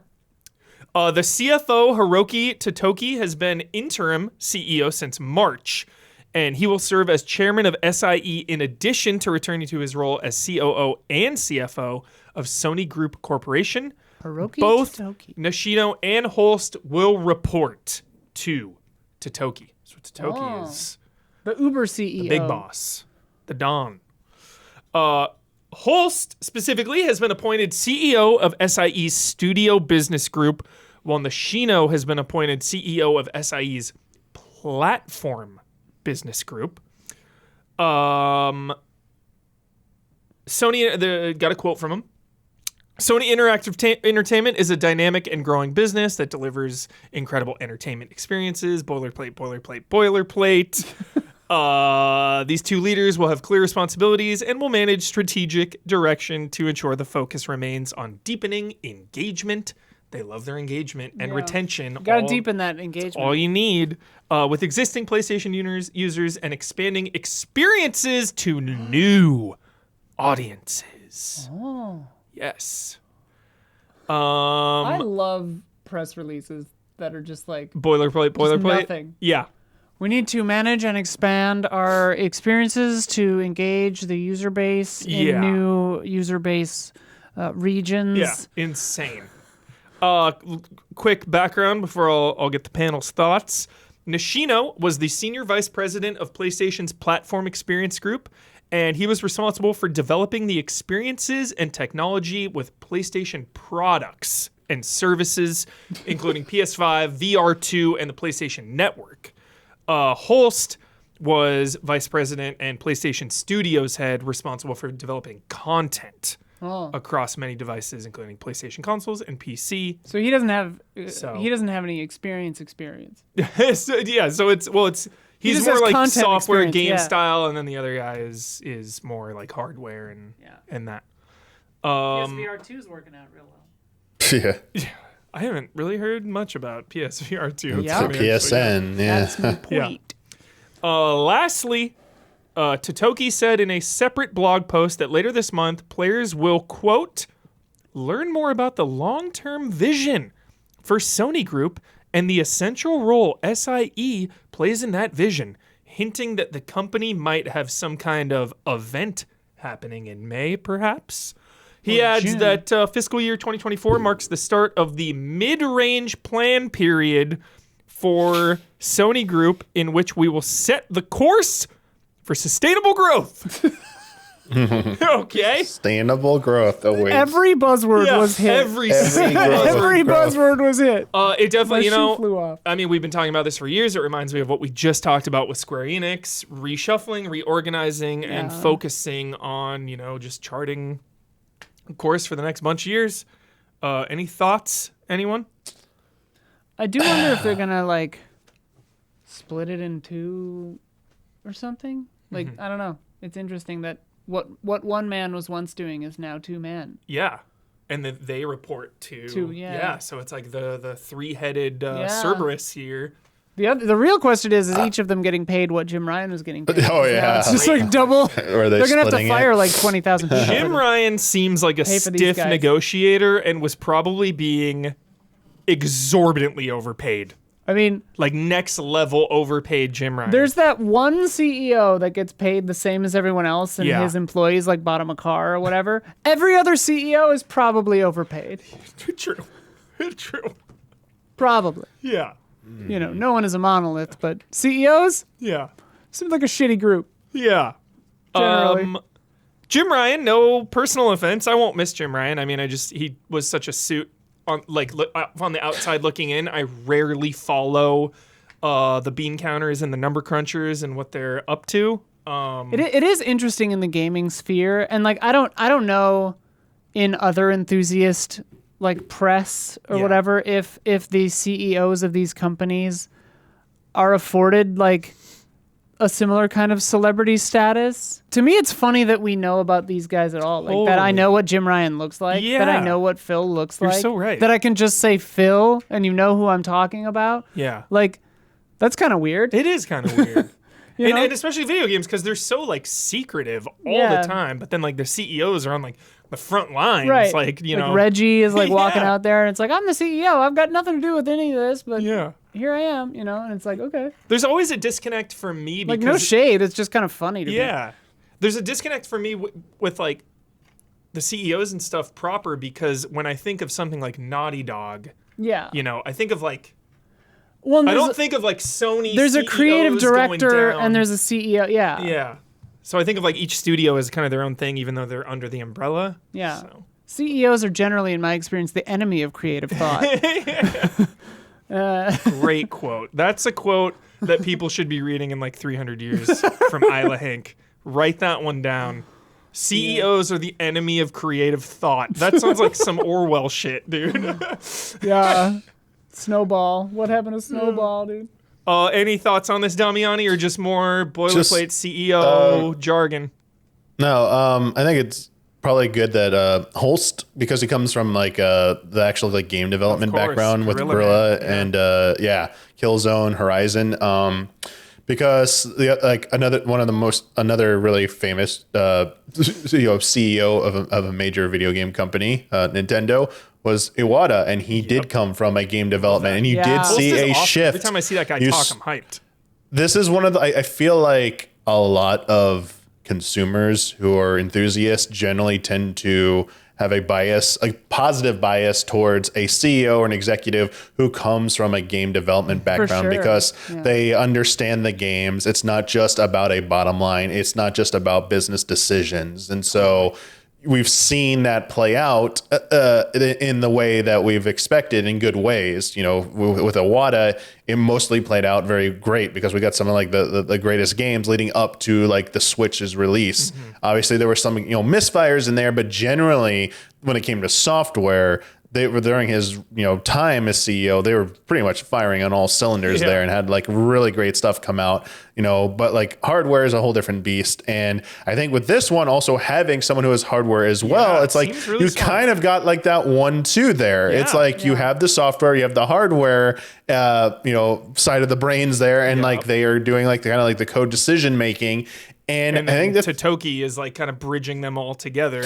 Dude, what was it? Oh God, why am I forgetting the name of the thing? And not Minority Report, because they had like the precogs, but and Xenoblade, the thing with the three cores that make all the decisions and stuff, like or like in Metal Gear Solid 2. Yeah, they're probably screaming it too. Man, go with that. But yeah, like having like in the Trinity processor, like your Triforce Trinity processor, whatever. It's like that. Yeah, there you go. It's like, better way to make like decisions than just having like one person. We are now calling that trio the Trinity processor. Trinity processor. Sony's Trinity processor. There it is, Damiani. Well done. It is like kind of to amend what I said before, like having a creative. Yeah. Like your CEO should be knowledgeable of the creative process if you're a creative company. Like if 100%. You're making creative things, that should just be a prerequisite. Yeah. Like the director should know like, sound and editing and like all of it. Yeah. Yeah. It is the Trinity processor in Xenoblade. Trinity processor is an element of the story. Xenoblade Chronicles is a collective of artificial intelligences that consist of 3 biocomputers. Dude, dude, I want to be a biocomputer. Yeah. Sign me up, dude. San Junipero. Oh, so good.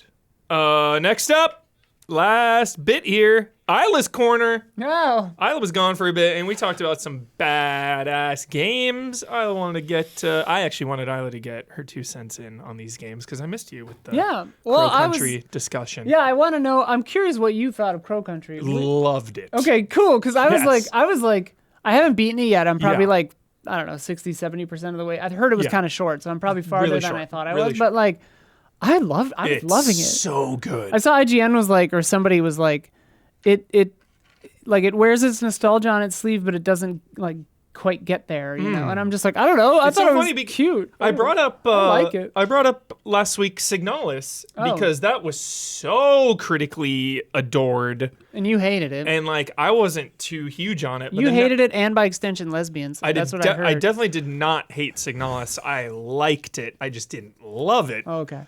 But I thought that was interesting because like this kind of reminds me of just that old school style. Yeah. And this one wasn't as well received. When I was describing it to someone, I was like, yeah, it's this cute little fixed camera like thing, and then I was like, it's not fixed camera. Like most of the time, it's like isometric. My brain just thought made the memories of the game fixed camera. That's so funny. Because it feels so legit to me. Yeah. It's like what's the other one that I loved and didn't finish? That had puzzles you didn't like. That starts with the naked girl in the tub. Tormented Souls. I like that one. I love that one. Yeah. Tormented Souls. It's good stuff. For sure.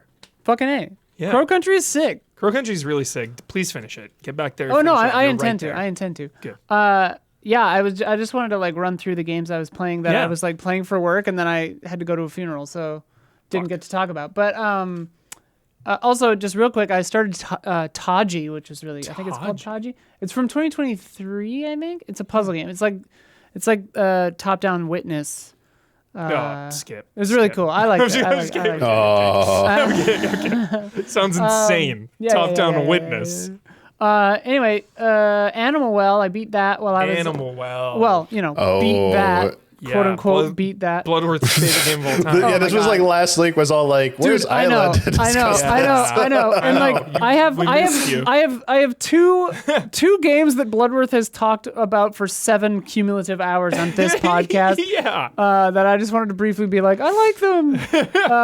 Animal Well though, yeah. It's a weird game because it's like fun and easy to beat pretty quick. Yeah. And then like has these insane overarching like other puzzles. Big secret puzzles. Yeah. And like I got to the point where I'm like, I was solving some of them, and then I kind of just like, I'm a little burned out on the traversal element of it because it's like to solve some of these, you kind of have to go back and forth and back and forth. And like maybe there's some other thing that, and like I have one way of getting around pretty easily, but like, I felt that when I was 100%ing Hollow Knight. Yeah. Like trying to get to places sometimes was like, it's a lot of legwork to get to this spot. Okay, gotta go back. And I'm like, I ran into a puzzle where I was like down in the lower left, but then I was like, oh shit, I bet the thing I have to do to solve this is over here. Oh, no. And I'm just like, I'm good. I'm like, I love this game, but it's also, mommy's tired. Yeah. Animal Well, it's a 12 out of 10 though. It's 12, yeah. fucking incredible. I mean, I was a little worried that, Parasite situation no, here. I'm excited to hear what you think of it. But Okay. I mean, I don't know if everyone you'll is like it, but everyone is raving that this it's is very like, good. This will be like probably on the Game Awards, like the best. Yeah, without whatever. question. And like it's got legs with the like community solvable. That is really cool. Because it has like so many different layers of puzzle where it's like, because Jason and I were going through it at the same time. Yeah. And Does like, Jason love it? Oh yeah. Yeah. And he's solved some, because I was out of town and couldn't play it as much as he did. So he like, at first I was ahead of him, and then he quickly surpassed me. But like, we've both beaten it, and he's solved a few of the post game things. But like, a lot of the stuff is not even solved by anyone yet on the planet Earth. Apparently, that is amazing. That even after like one day, not everything has been figured out. I feel like every single game that comes out, when it launches, there's already like a wiki to do everything. Yeah. There's stuff that people don't know what it is. And like there's Discords and people are just like, what's happening? What is this? What is this? What is this? Like, yeah. That's and there's the coolest shit ever. One it's of like the 5 years from now, they're going to be like, yo, they finally solved the final One of the puzzle. producers, Jason was telling me that one of the producers has a website called like, has everything been found in Animal Well yet? And like, it just says no. Amazing. It was like AbeVagodaStatus.com or whatever. That was like, is Abe Vigoda alive? Or no, it's Abe Vigoda status. And then it just said alive. And then when he died, it said dead. Whoa.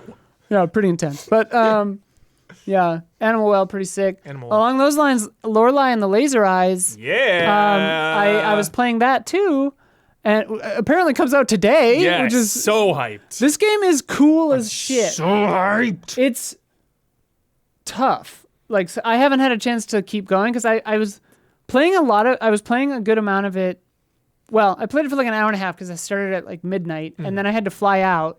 And then I tried playing it on the plane, and something about it made me feel kind of woozy.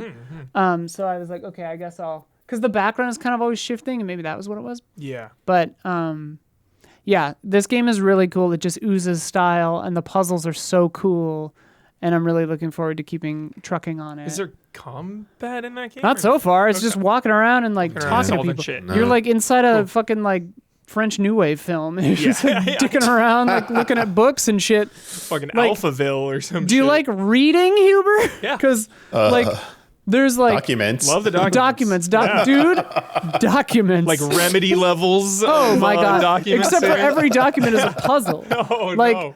Like you have and she has a photographic memory, so like that's a really nice quality of life thing where it's like you don't have to go back and be like, where did I see that? You can just be like, in my brain, I can remember that this is what every word on that document was, Cool. And I mean, it's just like an in-game explanation for having That's notes so cool, with you at all times. But Context. it's really neat because you'll get a thing that's just like, hey, here's every puzzle for solving all the shortcut doors that you don't even know where most of them are yet.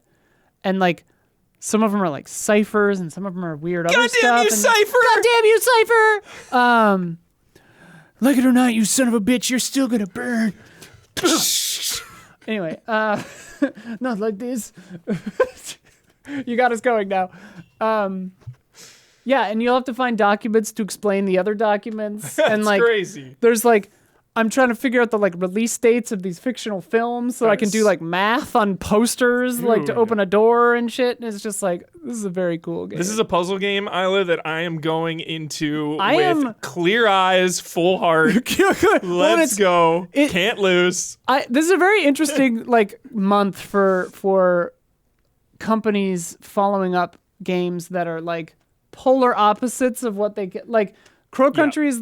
I always flip it around. Clips. They're the fucking snipper clips I people. know, that's insane. And this is the motherfucking Sayonara Wild Hearts Which people. I would, no matter what, you know how PC Gamer does top 100 games of all time? Yeah. If I'm making that list, if I work at PC Gamer when they do that, Sayonara Wild Hearts makes that list. I am obsessed. Did it come out on PC? Probably. You're a Philistine, dude. It's on mobile. Oh, maybe. I don't know. You know, we could make a top 100 list. Blood's not here. Yeah. Let's go right now. All right.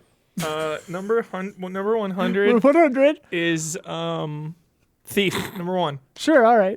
Top 100. Ocarina of Time, probably in the 60s somewhere. What are you doing? We got to pad this out. We've been hitting 4 hours on these podcasts. Gotta double it. 1 through 99 is Bloodborne, right? Yeah. Hey, he said it's his favorite game. Craziest unsubstantiated rumor, they said Bloodborne PS6 launch game. It's the last thing I heard. Bite my ass. Yeah, bite my ass. Bite my ass. Demon Souls style. I mean, Could happen. Blue Point. What's Blue Point It doing? could happen. If Blue Point puts out a Bloodborne Remake to Remake? launch PS6. I will pass out. Yeah, I think we all will. Dude, I don't even know. We like, will have arrived. I don't even know if I want a Bloodborne 2 or just a Bloodborne remake. Yeah. Fuck it. I just want a fucking 60 frames per second patch for know. the PS5. That's all I want. That's all we want. That's all I want. Lorelei and the Fuck. Laser Eyes. Anyway, Lorelei and the Get Laser back on Eyes is track. sick. And Homeworld 3 is cool if you're into that. I did a preview that went up on Friday last week, so check that out. Do you find it ironic that I'm telling you to get back on track? I do. I'm kind of. I feel a little dizzy. I feel a little strange. Feel warm. All right, that's it. Homeworld 3 though, hardcore as hell. Oh my god, yeah. I mean, like, you know, Does I it played. give you Expanse vibes? Yeah. Just that A deep little. space. I finished book 7. Dude, how many are there? 9. Closing in. How far ahead of the where the show ended is book 7? That's a spoiler to answer. Okay. I love that. I love that. I love that restraint. That's a spoiler to Cool. answer. Very cool. Very cool. I hope Expanse comes back. Dude. Expanse and Hannibal, both. Bring them back. Bring back Hannibal. Just for one season or one movie, whatever you want to do. I don't care. Just bring them back. The thing I'm dancing around not saying would make the next part of the show interesting. Epic. I saw your 3-body problem got renewed. That's my 3-body problem. I know you read the books. I've read the books. Yeah. Fuck the 3-body problem. So not good. I mean, I haven't Did you watch seen the it. show? I haven't seen it. Oh, okay. Cixin Liu is very sexist, and I thought that the end of the book was kind of fuck you for reading. Damn. But I always forget you say that. yeah. But it has, I don't know. On the flip side, though, 3-body problem has some of the coolest sci-fi shit I've ever seen. So it's just like, or read, you know. Yeah. Books 2 and 3 get crazy, but at the same time, I'm like, Damn it. whatever. We don't have to get into it. All right. Like, Perdido Street Station is also fuck you for reading. Damn. That just gets punishingly cruel at the end for no real reason. I don't want any F And that you book for was like readings. real sweet. Like at least a movie, it's like, it was only like 2 hours. Like Pan's Labyrinth, Yeah. like kicks you in the gut right at the end. Yeah. But at least it kind of plays. Oh, I love Pan's Labyrinth. It's still a little fuck you for watching, but it's beautiful. Yeah. It's mean. It hurts, dude. It depends on your. depends on your read. It depends on your read. It honestly it depends on your completely read. depends on your Depends read. on your read. Yep, which I love.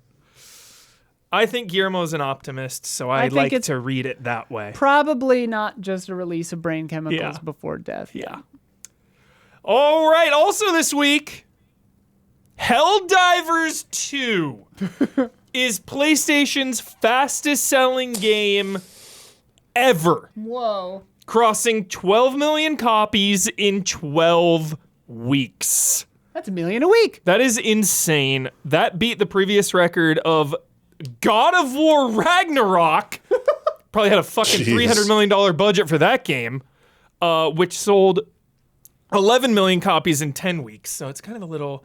They got 11 in 10, but Helldivers got 12 in 12. 12 and 12, so it's like, it probably just edged It reminds me of Major League Baseball. Really, like, The RBI. There's unlimited stats in baseball. You can tweak it any way you want. There's literally unlimited stats and numbers. What? Like, What? yeah. What does that mean? Just like this player hit... This There's player just had a the lot, best. you mean. This player had the best average during the month of Oh, May, yeah. when there were only 28 games played Right. during the month. Right. When 3 of them were day game, like just unlimited. Most strikeouts on cloudy days. Unlimited, unlimited stats. I think that's crazy though. I might have to go to a Dodgers game on Friday. You might have to. You mean you get to? Hubert is not like hearing Huh? it that phrase that to way. go to a Dodgers game? Sure. Just I've got friends coming in from out of town, and they're like, one of our tickets fell through. You could come with." And I was like, "Well, they're staying at my house, so I'm like, I kind of feel You like should I have go. to." You should have fun. I've never gone Yeah. You've never gone? to a Dodgers game. No, I went to a Cubs game before moving out of Chicago, one time Yo, it's really with the same nice. guy. It's very nice at the stadium. Is it? Yes. My experience with Looking over baseball the is it's always ravine. very sunny. Now, if you go to a night game, Friday will probably be a It'll night be game. a night game. Yeah, Friday night fireworks too. There's Actually, gonna be fireworks? they don't do fireworks anymore. They do a drone show. It's actually really, really cool. Drones? Yeah, with lights. So like all the drones will move and like make cool patterns. Dude, I'm in, dude. Holy They shit. did a Star Wars one where it was like a giant Darth Vader face. It was cool for Star Wars week. Nobody told me about this. Yeah, sick. I'm all right. I'm in. It'll be fun. And the Dodgers are amazing, so you get to watch like a really good team play. Oh, okay. Yeah. Maybe I'll buy a hat. They got good hats. It's a world famous hat. I mean, yeah. Yeah. Somebody I saw today was wearing a Dodgers hat. Where was that? In LA, there's a lot of them. Yeah. There's a lot of those hats. It must have been at the Burger Lounge or something. Yeah. Next up, No, it was Rite Aid. Grand Theft Auto 6. Hell yeah. I put this in also in this week, not a main topic, even though I really wanted to because it's Grand Theft Auto 6. But Impressive restraint. yeah, because there's just not much. They are targeting a fall 2025 release window. There you We're go. narrowing. We're Windows honing narrow. in. They put it in fall though. Those bastards put it in fall so they can easily be like, oh yeah, actually early 2026. Oh yeah. Bastards. Oh, yeah. Yeah. I believe though. I believe October and November. I know it, dude. I feel it Yeah. in my bones. When the marketing team closes a window, the devs Yeah. start the house on fire and die inside of it. This came in the year-end financial report from Take-Two. Here's their quote, which I think is one of the funniest business quotes. Like, oh my God. This is so good. Quote, "We are highly confident that Rockstar Games will deliver an unparalleled entertainment experience, and our expectations for the commercial impact of the title continue to rise." If they had said content, they would have hit every single gaming know. buzzword in the business. Insane. Insane. I Say expectations? No. Oh yeah, expectations, yeah. Ah. And our expectations for the commercial impact to of the rise. title continue to increase. Continue Sorry. to increase. Good lord. Oh my god. It's set to release on PlayStation 5 and Xbox Series X and S right now. That's it. No PC mentioned. No Switch 2 mentioned. Grand Theft Auto 6, Damiani, do you think Oh. so I said lifetime 50 million, no rush for Tears of the Kingdom. I'm going to double down on this. I'm going to say Grand Theft Auto 6 sells 50 million copies opening weekend. Wait, 50 million opening weekend? Yes. It took Helldivers 12 weeks to get to 12 million. Yeah. So Grand Theft Auto 5 is around 200 million 200 sold million, lifetime. Yeah. Yeah. That was over a decade ago. GTA and 5 we have opening surpassed, weekend sales. All right. This is they less only than give insane. surpassed it everything. earned between 800 million and 1 billion in its first 3 days. Jesus, So if you fucking take, God. I mean, let's just do it. Games are One- so much more popular now than they were when GTA 5 launched. not It is wrong. like 1 billion infinitely divided more. by 60, because games were only 60 back then. Yeah. Yep. 17 million copies were sold Okay. opening weekend. Dude, By 1 just- million? Did you say 1 just- billion? 1 billion, so it's 17 million copies Just were sold. doubling that, which is a very reasonable expectation. Doubling is you're already 34 mil. Yeah. I don't know about 50, but Okay. I don't think that's such an outrageous prediction. Thank you, Don. I don't think I that's so agree. outrageous. I'll say 50 million in the first month. Easily. Very safe, but very level-headed. Very there. So very level-headed. Yes. If it's on PC, also day and date, it's 50 they will million. not. Easy. It won't They be. may It won't. confirm It it will won't be. not. It will not be day and date Oh, I PC. wish, dude. But if it were, I'm It saying should be. Yeah. 50 mil in Okay. a weekend. It's the actual estimate, a more concise estimate for Grand Theft Auto 5's opening weekend puts it at around just under 12 million sales. Different era. I bet it hits. Like 30. 35. 30. Yeah. I think very 30. safe. Oh, there. that was the I first agree. day it sold 11, just under One 12 day. million. Yeah. Okay, Wait, one that day. was one day? All the way back in the Yeah, PS3 360 days. Oh, then Complete- 50 might not be crazy. Yeah, I know. I'm serious. I'm not even that's trolling. 30 plus first weekend. I'm not even trolling. If you count Friday. It's the biggest entertainment launch of all time, they said. It bigger than any movie or music or anything. And now we are in an era of social media well, and just every single person is a gamer. But there's a woman in it. Guinness Book of World And there's a Records white is the one man. that claims So it's it'll balance it out. 11.2 million in one day. For all the crazies. Is he white? I actually don't know. He has a Jason. I mean, that's Oh, pretty. okay. Yeah. Okay. GTA 6. No one is prepared. Not even me. Every day we're one step closer. Yeah. Constant depression. Fae Farm, Dauntless Studio, Fae Farm and Oh, Dauntless. yeah. Phoenix Labs lays Phoenix off Labs. staff. Oh, shit. More than 100 people laid off here. Ugh, Fucking they devastating. can't be that big of a studio. Today is an incredibly difficult day after a long period of evaluating how to navigate our economic structure. How many times have we read this? Headwinds, dude. Economic headwinds. We have had to significantly restructure the company to pave a path for a strong future. We are reorganizing Phoenix Labs to focus on our best-in-class live service titles. Dauntless and Fae Farm. And serving their communities. This unfortunately means canceling work on all other projects at the studio, which will impact many of our colleagues immediately. We are giving notices to everyone whose roles are affected. This restructure has not come easily and truly has been the last resort to ensure that Phoenix Labs can survive and thrive in the long term.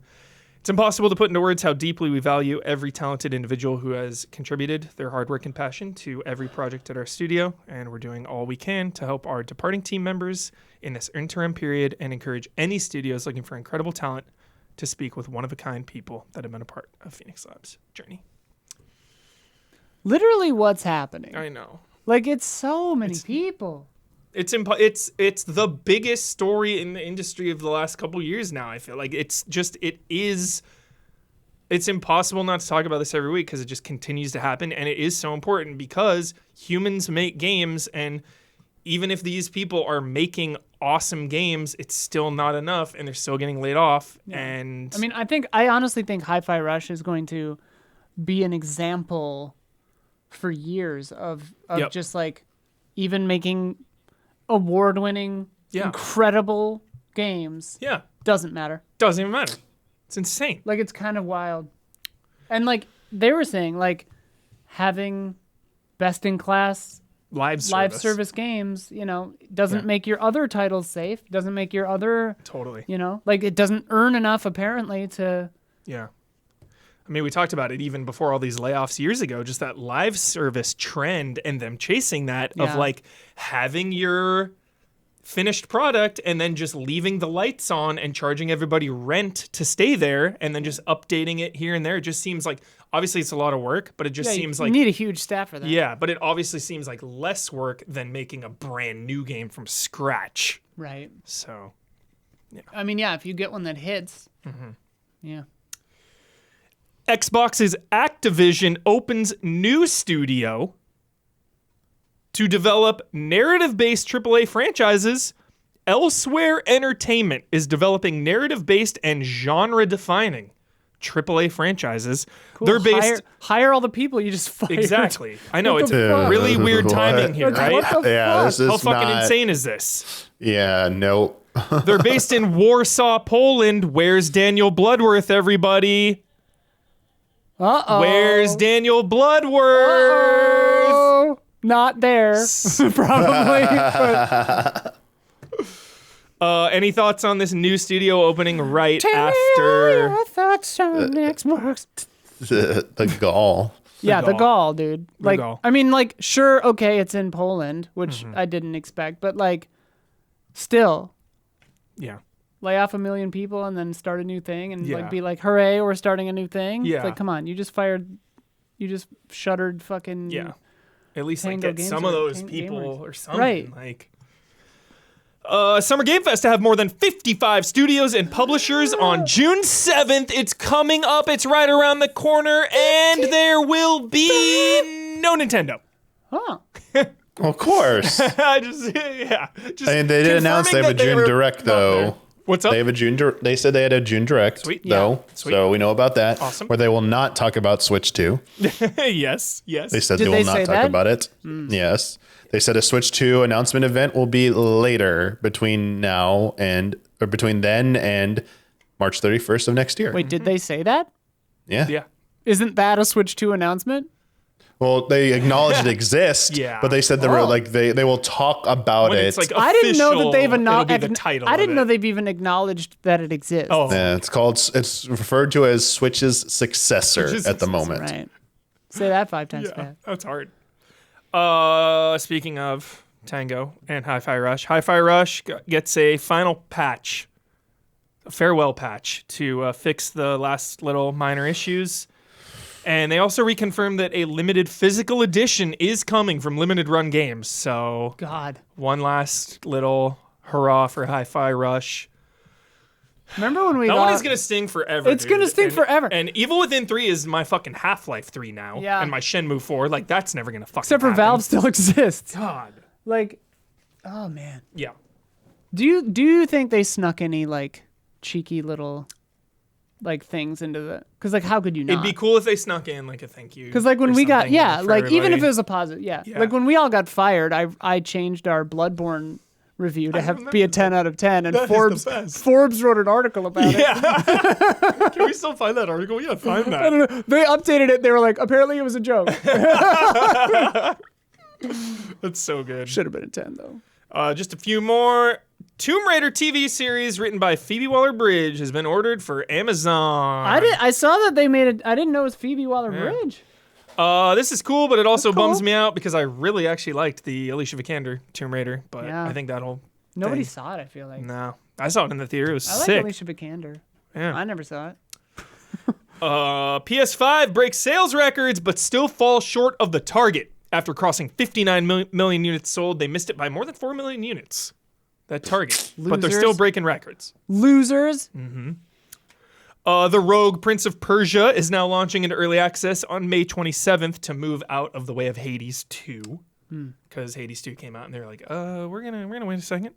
Wait a minute. And then lastly, Xbox is reportedly debating internal debates about putting Call of Duty on Game Pass alongside a potential price hike for Game Pass.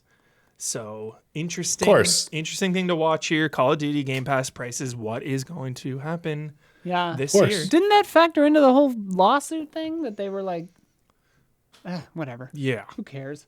Insane. Who cares anymore? It is time for Love and Respect.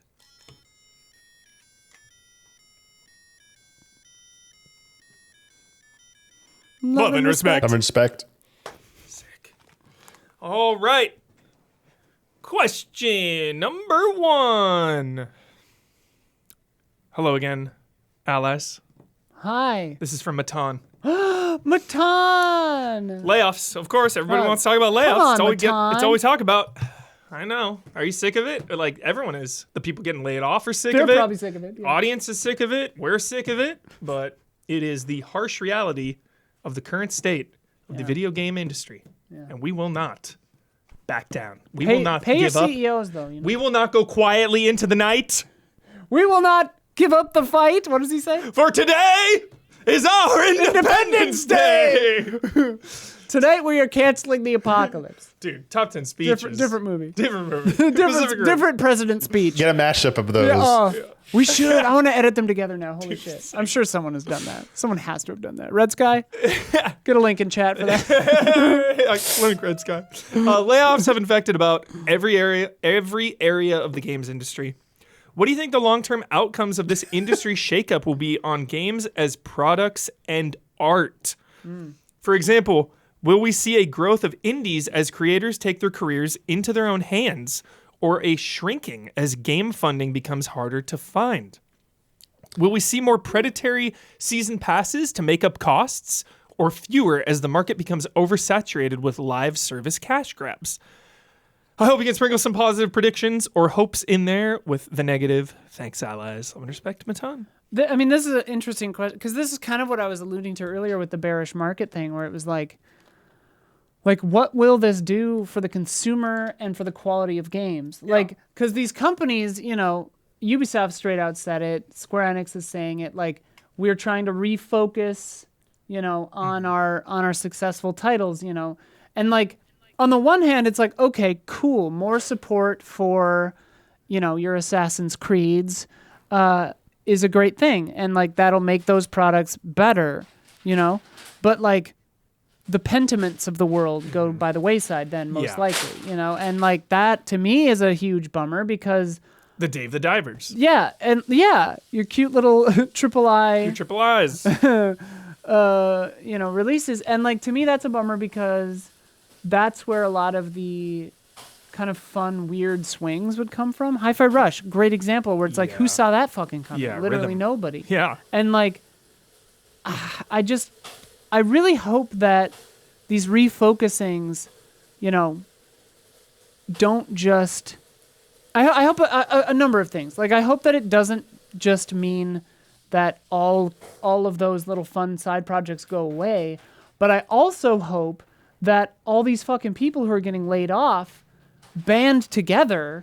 Don't wait for some big corporation to hire you. Yeah. Come together, form teams Yep. of 5, 6 people, 20 people, whatever, and make the next, Balatro, make the next, cool Animal thing. Animal Well. Even though that took a while, I heard. Animal took forever, yeah. And Balatro and Animal Well, like solo devs, whatever. Manor Lords is like a solo dev, but hiring outsiders, I think, too, so it's not technically. But like,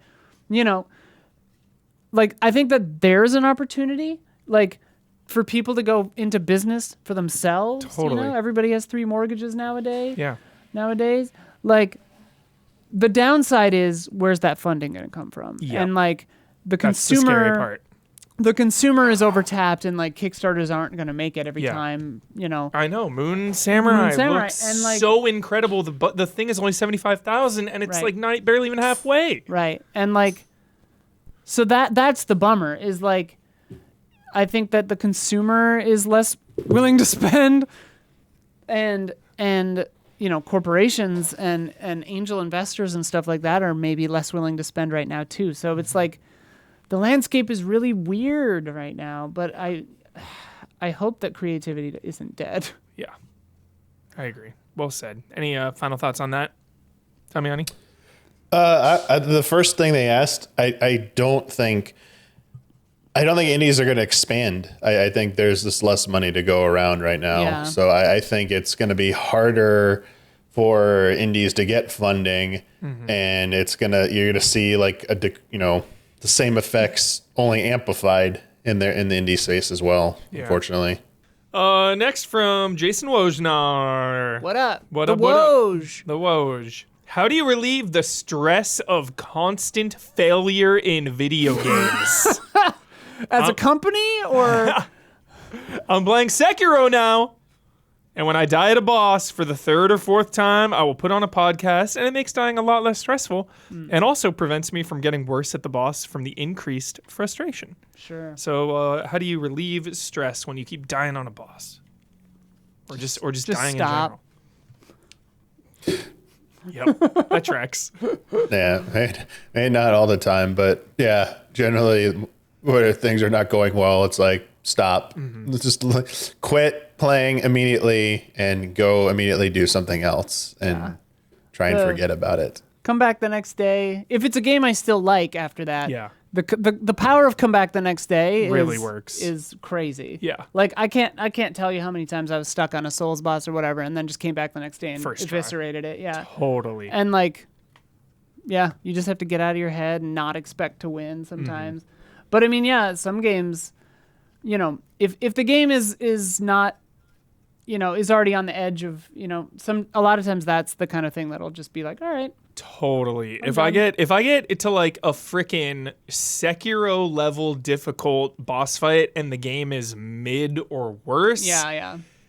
Like it happened in Dolmen. I hard quit Dolmen. Yeah. 'cause, Dolmen. Yo, Dolmen. I mean, I was dude. like almost swimming in it. Like I truly, when we played it for Easy Update Yeah. or whatever, I was truly into it. Same. I thought, and like, especially when we skipped forward and did the like later level. Yes. I was like, Dolmen, dude. Dolmen, dude. So I got to some insane like Sekiro level boss there. Yeah. There was like one of those boss fights where it's like a million health enemy. So you have to grind it down, and if you make one wrong move, you're just dead. Yeah. It's like you're chipping away at it for like 5 straight minutes, and then you just die. And it's, I mean, I'm like, dude, I'm good. I'm good. It's a testament, yeah, to like various games. Because like Dragon's Dogma 1, right? Dark Arisen especially, not a perfectly balanced experience. And like I once fought a Hydra for like an hour and a half. Because I was, you know, Wrong build. didn't level properly, and my build wasn't like end game suitable. But I loved every second of it. You know, I was just like, "Fuck it, this is great." You know, and like, you know, other games where something is just a bullet sponge for for no reason, I'll just be like, "All right, see you later." Like, Yeah. whatever. But I mean, less cynically, like, yeah, coming back the next day, taking a break, like, drinking some water, eating something. Definitely. Get some almonds. Generally, I only put on a podcast on games that are annoying me or that I've already like in Warframe now, if I'm just like farming like for an arcane or something, then I'll like play a YouTube video on my phone while I'm doing that, you know, if I'm not chatting with somebody. But like, I almost never do that on a game. I've never done it. I started doing it in Sekiro toward the end because I was getting so irritated. But I was going through some other life things at that time. So yeah. It's time to play a game. These are the ones you can't sneak those up on Dog. Sorry, Dom. All right, let's This play is a game. The Tournament of Bonds. Please plug the following pairs of bonded video game characters into a bracket. Did not do that. We're doing it my way. I'm not doing a bracket randomizer. I'm sorry. And have the allies vote on each matchup. We're just gonna go in order, elimination. One drops, one comes in. Okay. Until we have a winner for the best bonds. Daniel Craig. So first up, we got Snake and Otacon from Metal Gear Solid Ooh. versus. This is versus Clive and Joshua from 16. Man, that's a good one too. But Snake, dude. Snake and Come Otacon. on, I'm dude. sorry. Yeah. It's still even with how legendary Snake and Otacon are, though. I still like pause for just a half a second because Clive and Joshua are No incredible. shade on Clive and Joshua. Yeah. Just Snake and Otacon, though. All right, here we go. Snake and Otacon versus Link and Zelda. Snake and Snake and Otacon. Otacon. Snake and Otacon. Link and Zelda Link are always doesn't talk. separate. Yeah, good call. All right. Snake and Otacon versus Leon and Claire. Oh. Humor, what are you looking at? Thing is, Leon and Claire are hardly together. I guess Snake and Otacon. Yeah, Snake that's and what I was Otacon, gonna they say. go through a lot. I was gonna say, yeah, I feel like And I was gonna still say Snake and Otacon. I was gonna say there's no sexual tension with Snake and Otacon, but it sort of is. God, I love Claire though, and I love Leon. Same. But probably Snake and Otacon. Probably Snake and Otacon. They have a better. If we're judging just Better on arc. bonds, Yeah. Snake and Otacon for Yeah. sure. Snake and Otacon or Joel and Ellie. Oh crap! Okay. Oh, I know my pick, but I gotta go Joel and Ellie on this. I just gotta do it. I gotta do it. It's funny because It's a hell of a bond. again, if we're judging by bonds and It's- like strength of bond, Yeah. they're such different bonds. They're so but like different. Joel and Ellie's bond is so intense. It's so intense. and like outsized. Good grief. And like it what is. they mean to each other and like Yeah. the stand-in that they are for each other. It is a strong and It's very fierce yeah. bond. And like Snake and Otacon obviously are like it's basically like Snake's only friend. This fucking Otacon, you know. So like that's huge too. yeah. But like, yeah, I gotta go Joel and Ellie. I think. Joel and Ellie. All right. What about Damiani? Damiani and, yeah, I and was Don. gonna and- pick. Yeah, I Gabby? mean, I still like Snake and Otacon. I mean, I mean, like Snake yeah. and Otacon more, but It's like kill your babies here. It's tough. yeah, Don?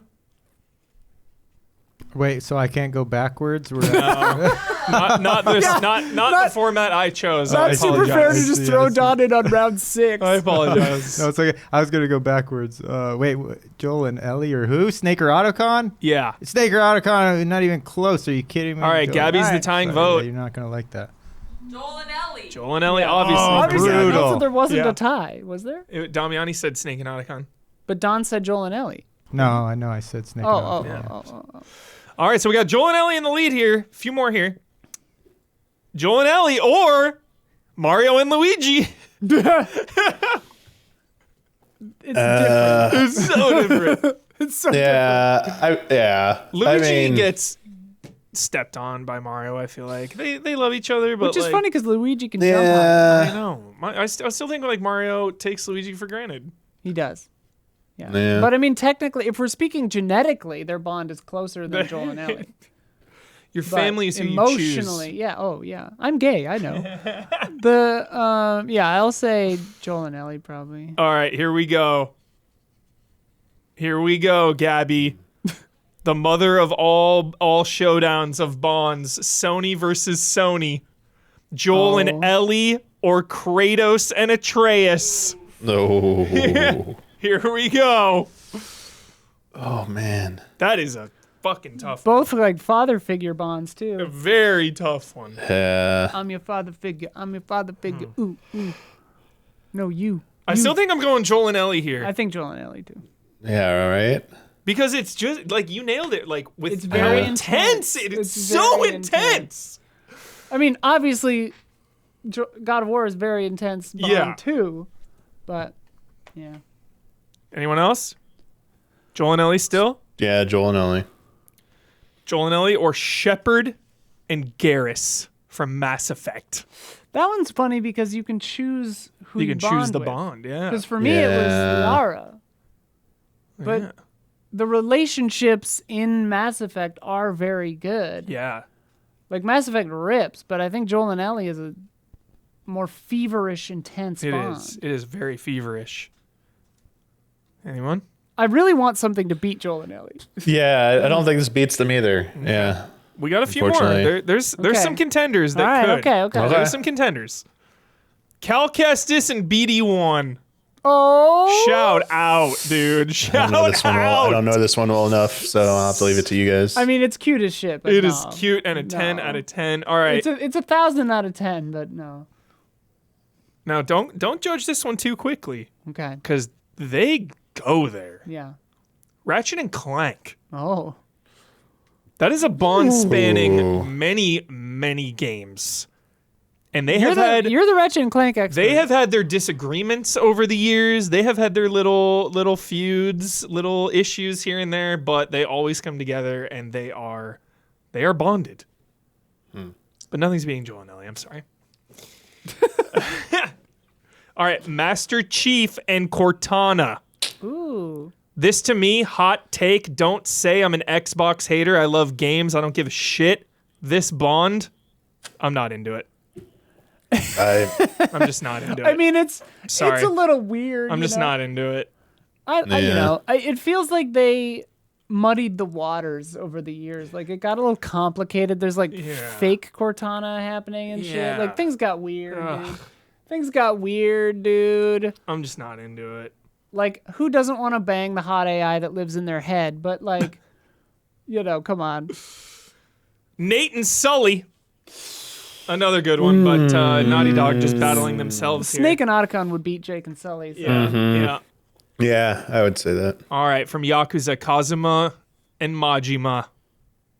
You got to answer this one. This is the Michael Huber story, right? Yeah, this is a you.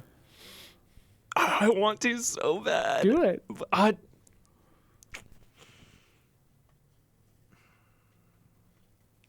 There's nothing higher stakes than a submitted game on a video gaming podcast. I know. So take this seriously. Kazuma and Majima. The very little I know is it's a great bond. It really is. I just want them to why I'm not going to give it to them? I just want them to hug it out, I was just going to say hug. I just want them to hug it out and go get some fucking sea salt ice cream from down by the local shop. Well, they're or still something. making these games. Yeah. Damn it. We almost had it. We almost had him. We almost had it. Don, Liu Kang, and Kung Lao. Yes. Liu Kang and Kung Lao win. There you have it. Yep. All right, Liu Kang. No, I'm kidding. No, I don't think I was so. going to say, what? And then Ryu and Ken. No. No. And lastly, Sonic and Tails. No. It's Joel and No. Illinois. Joel and Illinois, the best one. Yeah. Strongest bond. Best. That Yeah. is I mean, of those, yeah. why, The Last of Us game is incredible, but I think the main reason that game is forever immortalized and has a TV adaptation and is so revered is because of that central bond. Oh, yeah. That's it. That's everything. Those are, I didn't love those games, but that bond is, Yeah. fucking out of control. It's out of control. God tier. It's out of control. Yeah. All right, I'm sorry I didn't put those in the random number generator bracket thing, but I think we got there. That was a good one. I honestly think that we probably would have come to the same conclusion. Yeah. It's time for bets. And we are flying by the seat of our pants right now. We are going to have to do this on the fly. This is chaos. Honestly, this has been going too well so Yeah. far. Yeah. Well, So, first up, this week's bet, Lorelei and the Laser Eyes releases today. This time next week, how many viewers will be watching it on Twitch? this one feels dirty. This one. This is not a big streaming type game. No, it's super. Yeah. No unintentional Yeah. shade on the game. Doesn't seem like a game that Yeah. will be streamed a lot because you want to see the secrets for yourself. You wanna Exactly. figure- yeah. So it's like We checked ahead of time. 228 people were Yeah. watching it. So it's gonna be a different type of mindset here going into this bet. What are we thinking? I will go first. Bloodworth always likes to go last. Ooh. Then we all yell at him. 111, and I wrote it out to make sure that it's not Roman numeral 3 there. 111. Or that you would have put it upside down and then it would Yeah. have been real chaos. For kids. You have to say who next. Isla, Okay. the wet hummingbirds. I said 12. 12. One streamer. Wow. The pompous cocker spaniel Damiani. Dang. I said 250. 250. Nice. I Don. love this game. I misunderstood. I thought we said 1,200 were streaming today. No, 228. 225. I thought it was 1,225.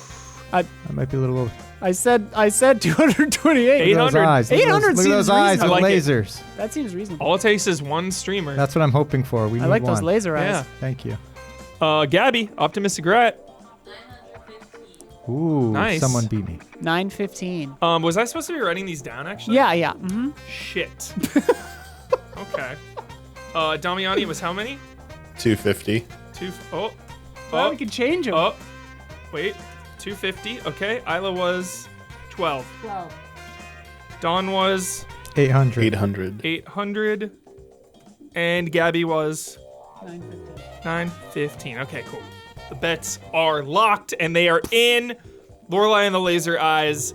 That is a game that the world needs. Yeah, oh, That yeah. is absolutely the quintessential game we need, where it's like, let's do weird and creative passion projects. Let's go. Yes. Sign our wild hearts, don't skip 10 I 10. very much agree. They tell you to play it with a pad and paper next to you. Awesome. That's intimidating. Yeah. But I said I'm going in clear eyes, full hearts. Clear eyes, full heart. Yep. You remember the notebook they sent with the review yeah, copy to yeah, Blood, and then it said like playthrough 1, playthrough 2, playthrough Insane. 3. I'm like, what the fuck? Yeah. I'm Okay. intimidated. All right, here's where we need help, everybody. Last week's bet was about the early access launch trailer for the Rogue Prince of Persia. However, since everyone's playing Hades 2, they announced that they're moving that game to May 27th. So we'll have to save the results of that bet for when the game does launch. Or the answer is 0. 'cause That it means didn't there will be no score update this week, but we do need to decide who will get the rights and responsibilities to close out this week's show. I think we should just draw tarot cards. Who wants to draw this? Near you. You're the host. All right.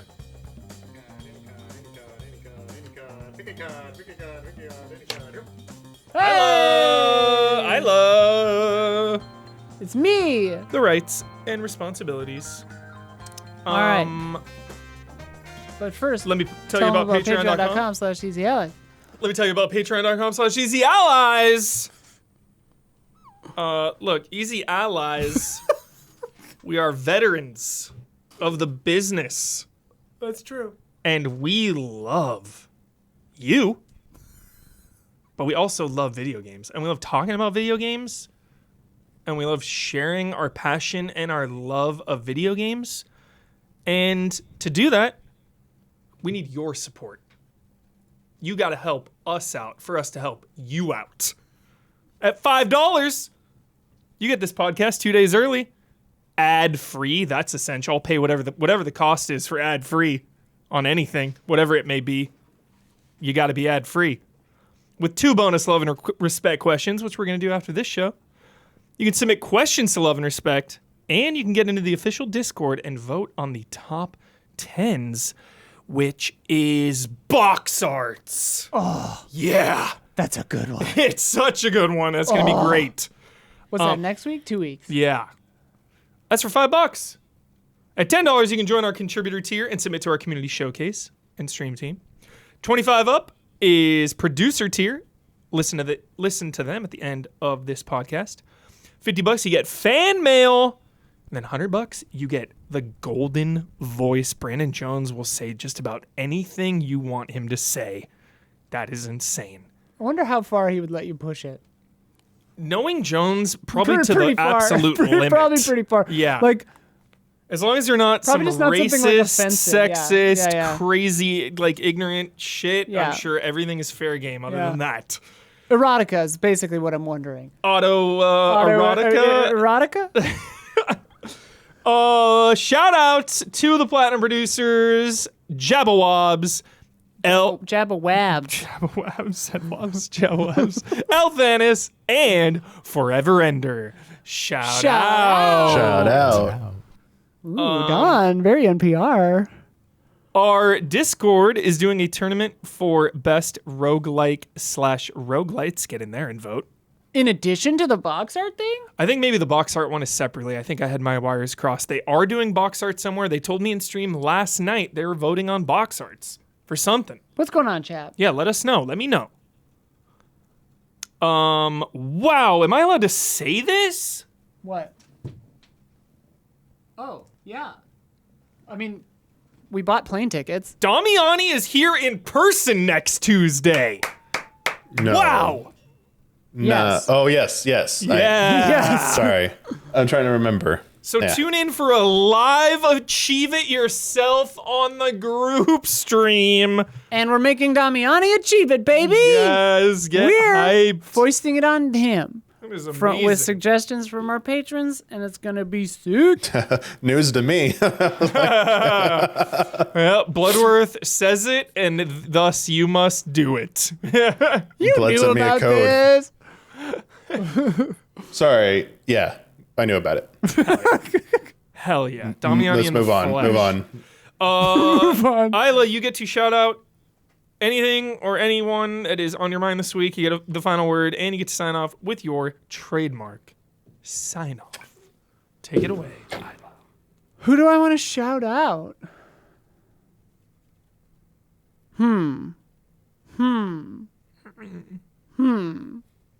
Shout out to Michael Huber. You did a great job hosting thanks. the podcast. Thank you. Blood had the barest of bones outlines. In fact, I was so nervous because I assumed, never assume. Yeah. I assumed that everything would just be plugged in like Summer Game Fest was. Oh. It was just like headline 1, headline 2, I headline 3. I said blank, yesterday, I was blank. like, he gave you the skeleton of Yeah. the rundown. But I assumed everything was just in there. Skeletons don't typically I have know. meat on them. I This know. wasn't even a skeleton, though. Yeah, so then I was like, oh, fuck. Realized way too late. I was Well, like, you Gabby. did a great job. I was like, Gabby, can you find like a couple key headlines? And she was like, yeah. That's dude. what we have the news channel in Slack for. Yeah. So, Well, you did a wonderful Thank job, you. and I loved it. sweet. Thank you. I had so much fun. Final word. Damiani knew about it.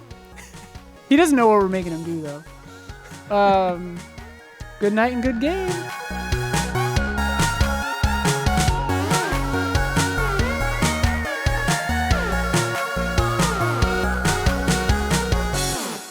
So I'll be hanging out by the pay toilets at Del Taco.